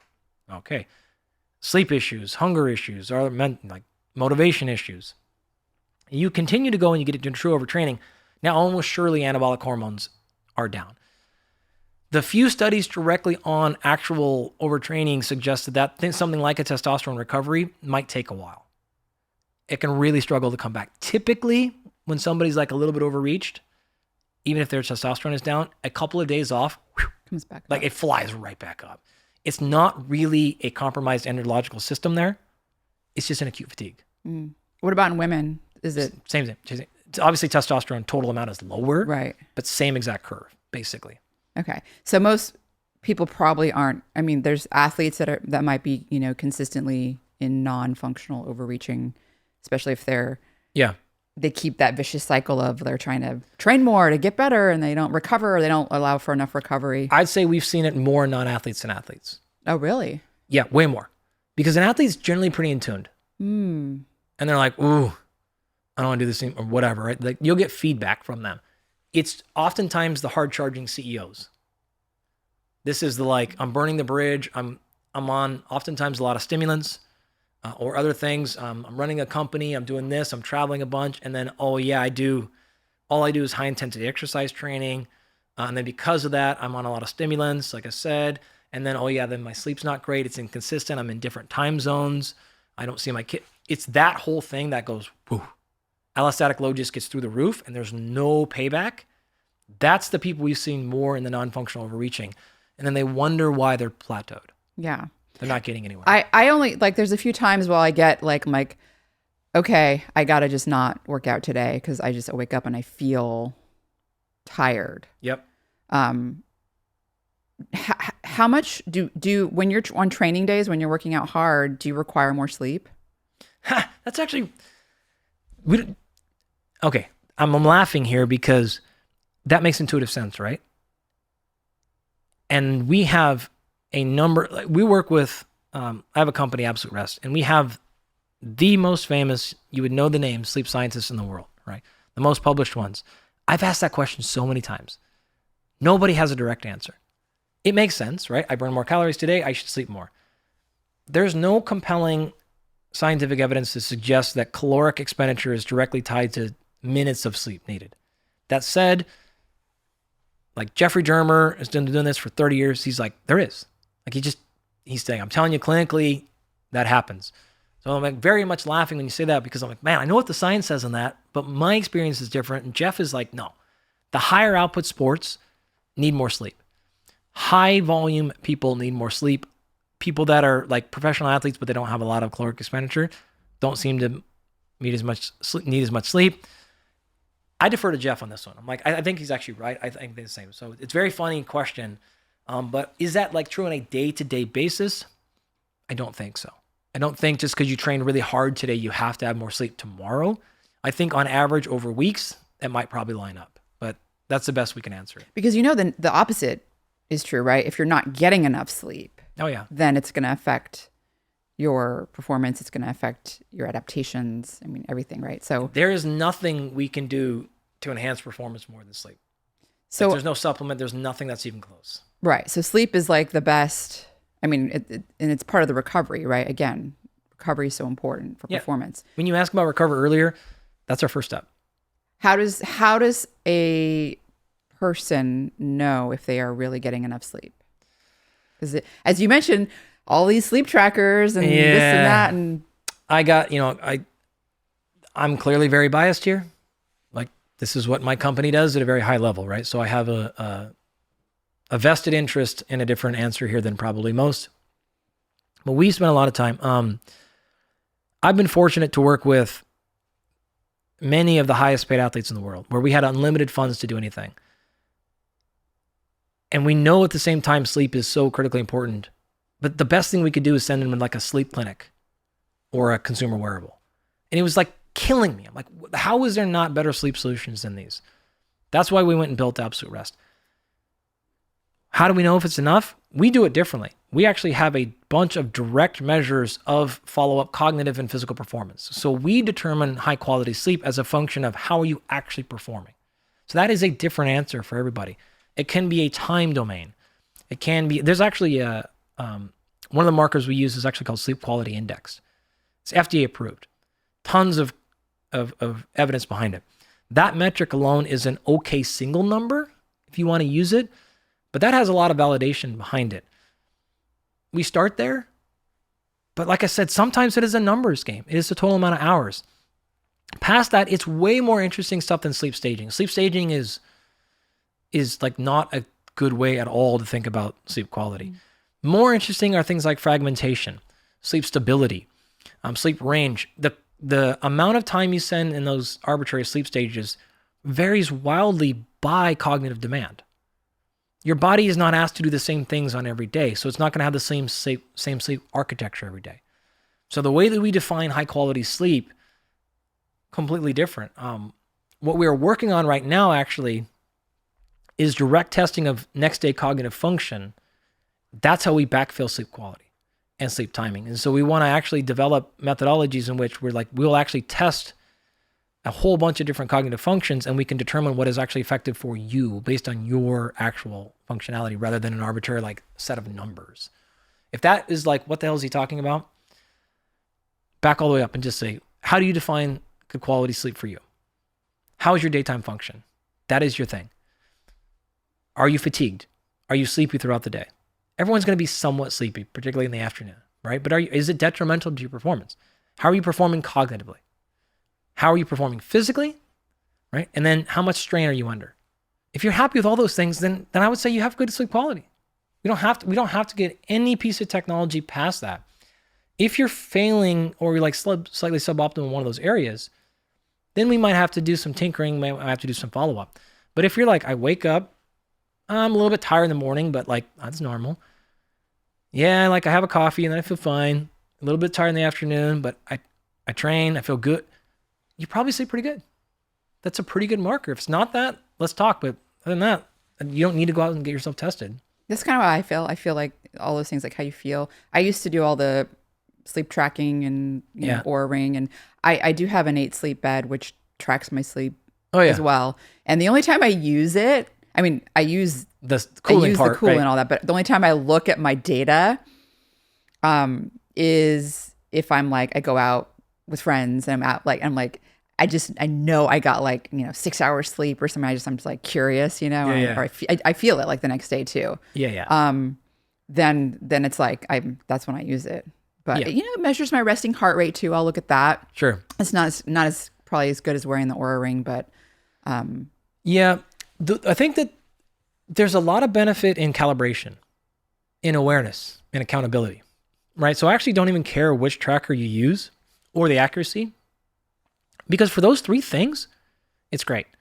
Here's examples. Some people have no idea how they're sleeping.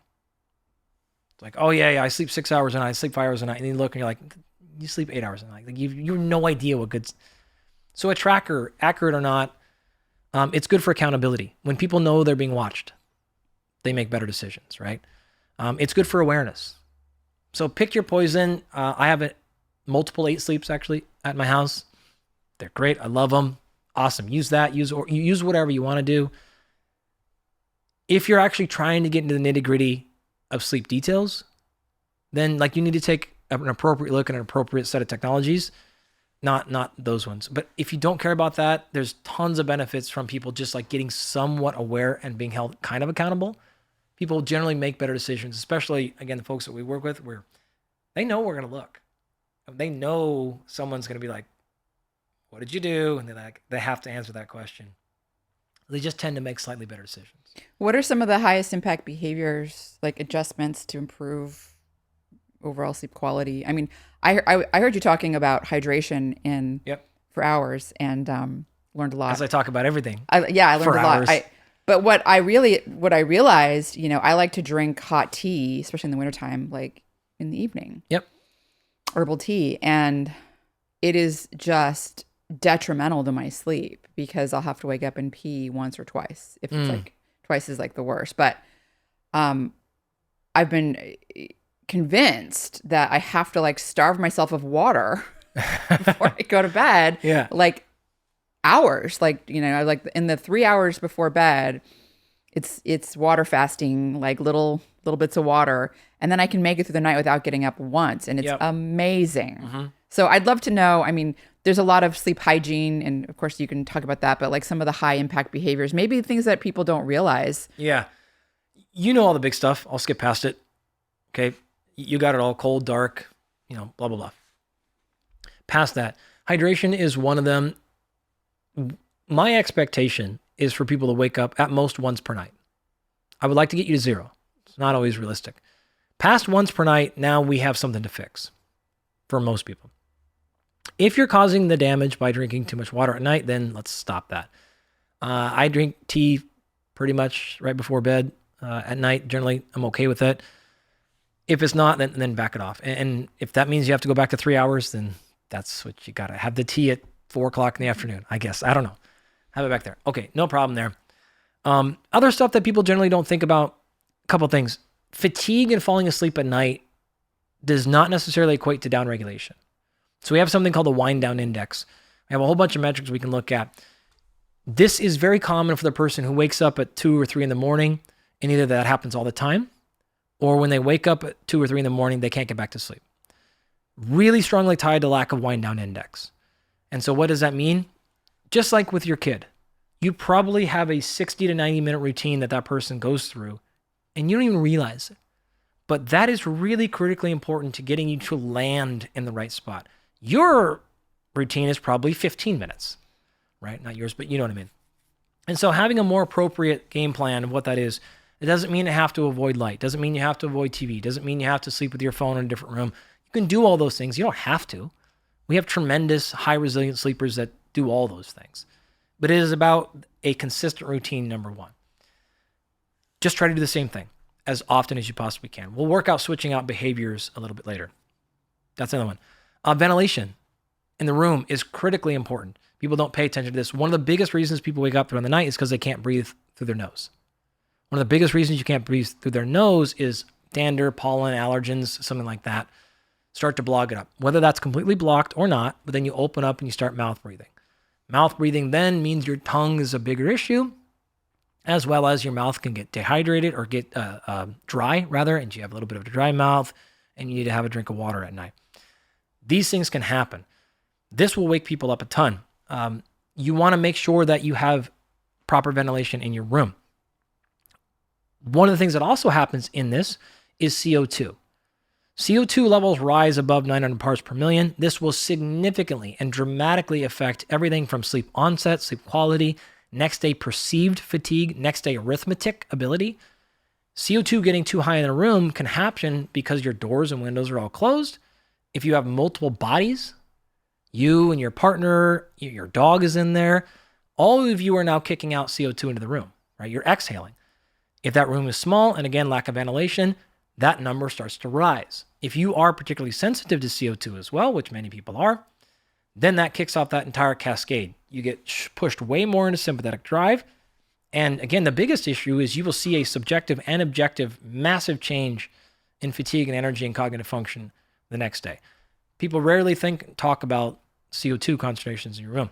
This is a classic case of like, I do all the things, I've listened to Matt Walker, like I do all of it, and I still suck at sleep. You start thinking about what's going on in your physical environment. Okay, so a CO2 monitor, I have one. So getting a CO2 monitor, what's the number? 900 parts per million. 900. So you don't want to be above that. Yep. You will see typically 1,200, 1,300 in people, like really consistently. That's not that bad. Most of the problems happen at like 2,000, 2,500, 3,000. Okay. So if you're freaking out, you're like, oh my God, Andy said 900 and I'm at 1,000. Okay. Don't worry about it. So what do you do to improve your airflow? I mean, just open a window? Okay, you have tons of combinations of things you can do here on both ends of the spectrum. Number one, you can actually just become more resilient to CO2. So if you work on your CO2 tolerance, this will help, especially if you're CO2 intolerant. Outside of that, lower the amount in the room. If you can open up windows at night, that's great. If you can have less bodies in your room, that's great. Those two things are generally not very much of an option for people. Awesome. Can you get high ventilation in that room before you go to bed? Have your doors and windows open. Get that number down. When I used to live here in LA, our house was probably, 2,400 square feet, multiple level. And we're in LA, so our doors and windows are closed because air quality is just, it is what it is here. It would not be uncommon for us to just, by the time it's like 7 o'clock at night, have 2,200 parts per million. You're like, oh my gosh, it's up there. And it would take us hours to open up windows and just like let the CO2 clear in the house, right? You're talking about 4 humans, 2 dogs, and even in a pretty big place, that fills up pretty fast. So can you start that process earlier? As earlier in the day, can you, again, open up windows in the house? If not, at least open up your sleeping space so that airflow can get in and out of that. If you need to turn a physical fan on to do that, that's another option. And it will drop pretty fast by doing that. Okay. What about people's nose that are closing up? I mean, if you have a lot of pollen, let's say you have pet dander, I mean, do you have to get these allergen pillowcases? Like, how do you stop your nose from closing up? Okay, so a bunch of different things there as well. One, same exact answer. Try to get as much of that cleared out of there as possible before the nighttime starts, right? Now, you'll particularly see this with people who are like, my nose is fine throughout the day, and I just wake up at night. It only happens at night, only happens in my bedroom. When you lay down or something. Part of that's gravity. Part of that's physically gravity, right? Like you're laying up here, or you're standing up here, right? And you go backwards, and then it's going to sit there. So like part of it is that. So number one, do all the things I just talked about, cleaning the air out of there. If you want to get an air filter and then specifically put it in or above or around your bedroom, that is a great option. So you can go there as the next step. Third step is you can just use Flonase. You can use a very simple nasal dilator, right? So whether this is actually like a nose strip that you can put on, we use a bunch of different companies for this, or an actual like injection, right? Like a Flonase, and you can squirt it in your nose before bed, dilate your nose. You can stop having problems that way. So those are 3 or 4 different things you can try. We've used and we'll use all those things pretty consistently, and they're all pretty beneficial and they work pretty well. There's some amount of just like morning gunk you'll have. That's normal, that's okay. But if this is consistently waking up with dry mouth and nose completely clogged, then I would do all those steps. Past that, then you got to really start thinking about special pillowcases and different solutions like that. But those are more expensive. The rest of the stuff I mentioned is cheaper. So if you were gonna, let's say, have the 3 like highest impact behavior changes to improve sleep. Yeah, I'd say like have a consistent approach. Timing, system, whatever you want to be. Routine, number one. And I want to be really clear. I know I'm running out, but that doesn't mean like 45 minutes of breath work and meditation. Like that's not the routine. The routine can just simply be, I do the dishes and then I brush my teeth and then I check like that is fine for the routine. It doesn't have to be this big, like 90-minute, my phone's gone. And like, that's not what I'm referring to. Just do the same thing as much as you can in the same order, in the same routine. Number 2, make sure that your physical environment, past temperature, past sound, past light, like you're taking a caution of that. If you don't have a CO2 sensor or an environmental scanner, we send that out to everybody, so they always have those. Just open up the ventilation anyways. So you can do those steps regardless of the testing. So that'd be my second biggest one. Another one that I would maybe say pop off that's abnormal. Yeah, honestly, like the wind down index is pretty popular. So making sure just because you're fatigued and you know you're going to fall asleep quickly, that you're still doing something to make sure that your parasympathetic system is actually turned on. That's a little bit different, right? So we always say like turn on the off switch. We want to do. So do whatever that takes for you to do it. Some people that's reading. Other people that's not. Like for me, like reading doesn't do it for me. Breath work will not do it for me. I actually have to have something that physically triggers my brain of like, gives me permission to let go for the day. That means I'm doing something that is so unproductive. I'm probably like reading some blog that 4 other people read about what the Seattle Seahawks did with their 12th string wide receiver. Like something that is like clearly not work related for me, that is what I feel like is a waste of time. That is just a trigger for me to go, yeah, it's your time. You don't have to be productive. You don't have to answer anybody. Like all the input, everybody wants something from you all day. Your space. So I'm doing that. I'm watching something like inspiring or motivational on TV, whatever the case is, right? Like that's hunting videos for me. That's like outdoor stuff. I'm like watching cool things like that. It makes me super happy and I check out. That doesn't work for Natasha. Like doesn't work for her at all. Whatever it is that cues you that your day's over, you give your brain permission to be done for the day. That's it. So that would be my 3 like big areas that people can try. I love it. It's funny. That's I do those things and I didn't realize the routine was, it really is, when I break my routine, I have a hard time falling asleep. Yeah. And my routine is like a simple thing, you know, where it's like, you know, I brush my teeth, I wash my face, and then I read the completely non-work related thing as well. Yeah. It's got to be like I never get on Instagram. I don't get on social media. Like I can't, it's too work. It's work for me. It's right? hard. It's hard. So yeah, it's got to be like completely separate from work. What do you like to read? And relaxing music. It depends. Like books or articles? No. So I do like, I haven't been reading books at night in a while. Now I read them during the day just because of the light component. Yep. But no, I'll just read like news stuff or on your phone, on my phone. Yeah. That's cool. Yeah. It oftentimes will be, I will read like some cool science stuff, but it's not necessarily like health. Yeah. So I don't feel like it's, you know, my work. Yeah. Technology or whatever other fun stuff. Relaxing music. I like to hear some relaxing music. That also helps. Like, yeah. But, no, this has been super awesome, Andy. I really appreciate you coming out, and let's talk about, you've got this podcast, Perform.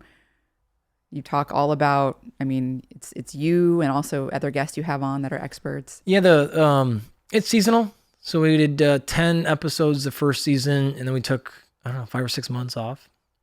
And then season 2 is out now. No guest season 1, just me going nuts.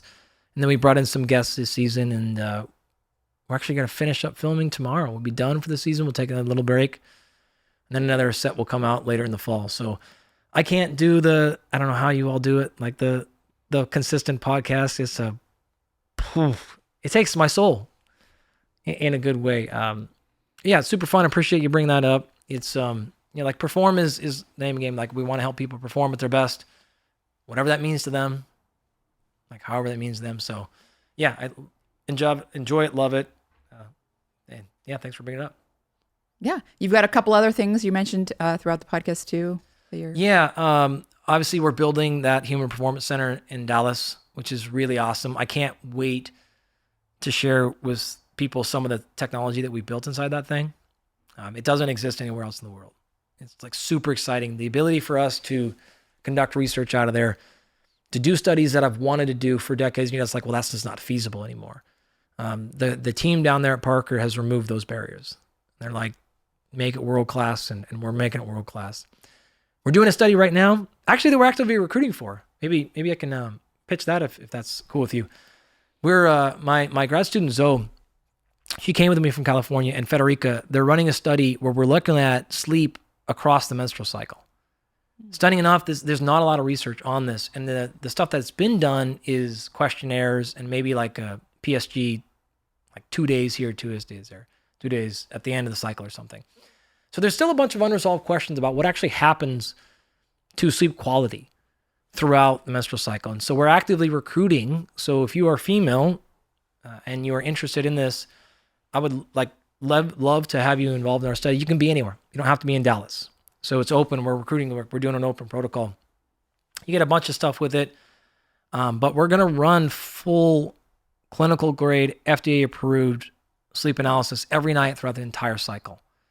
So we'll do cycle mapping, we'll do blood, we'll do urine, we'll do a bunch of cognitive stuff. And so we're really going to see, like, is sleep changing in people with a normal menstrual cycle across the window? What age range? 18 to 35. So younger, healthier, all that stuff. We really wanted to do it. Actually, Matt was trying to get us to do this in menopause stuff. And I was like, I want to, but I got to answer one question like at a time rather than two at a time. So it's just cool stuff like that we can do because of some of the technology we have.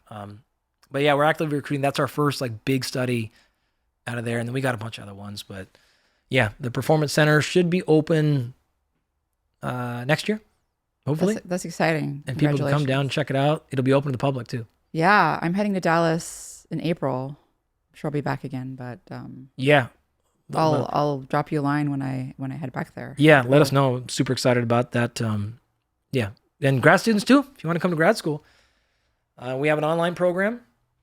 Oh. So you can get a master's in strength and performance with me that's fully virtual, or you can come in person and then work in our lab. We have a lot of projects, so welcome all the bodies. So bring it. Every time I said that, people are like, oh my God, your inbox. I'm like, I don't care. Bring them all.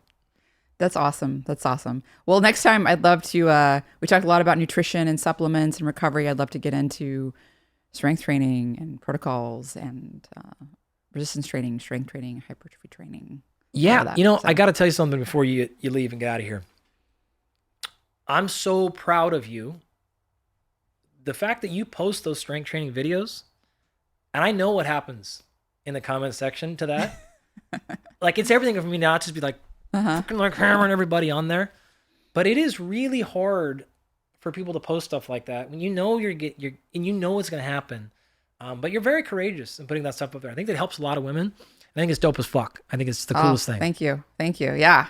No, I mean, I'm, starting out, and I think it's great, and want to encourage other women too. So yeah, love it. Awesome. Thank you so much, Andy. Been a real pleasure having you on. Appreciate it. Can't wait to chat again. And it's been so long coming. A big thank you to Dr. Andy Galpin for coming on the podcast, and thank you for listening. If you found this episode valuable, please support Found My Fitness by subscribing to our YouTube channel. You can leave a comment and feedback, and these insights really can directly shape our future content. Additionally, please subscribe on Apple Podcasts or Spotify, wherever you like to listen to your content, to make sure you never miss an episode. If you'd like to leave a 5-star review, that would also be very appreciated. For more frequent science-driven updates, please follow me on Instagram at FoundMyFitness. Thank you so much, and talk to you soon.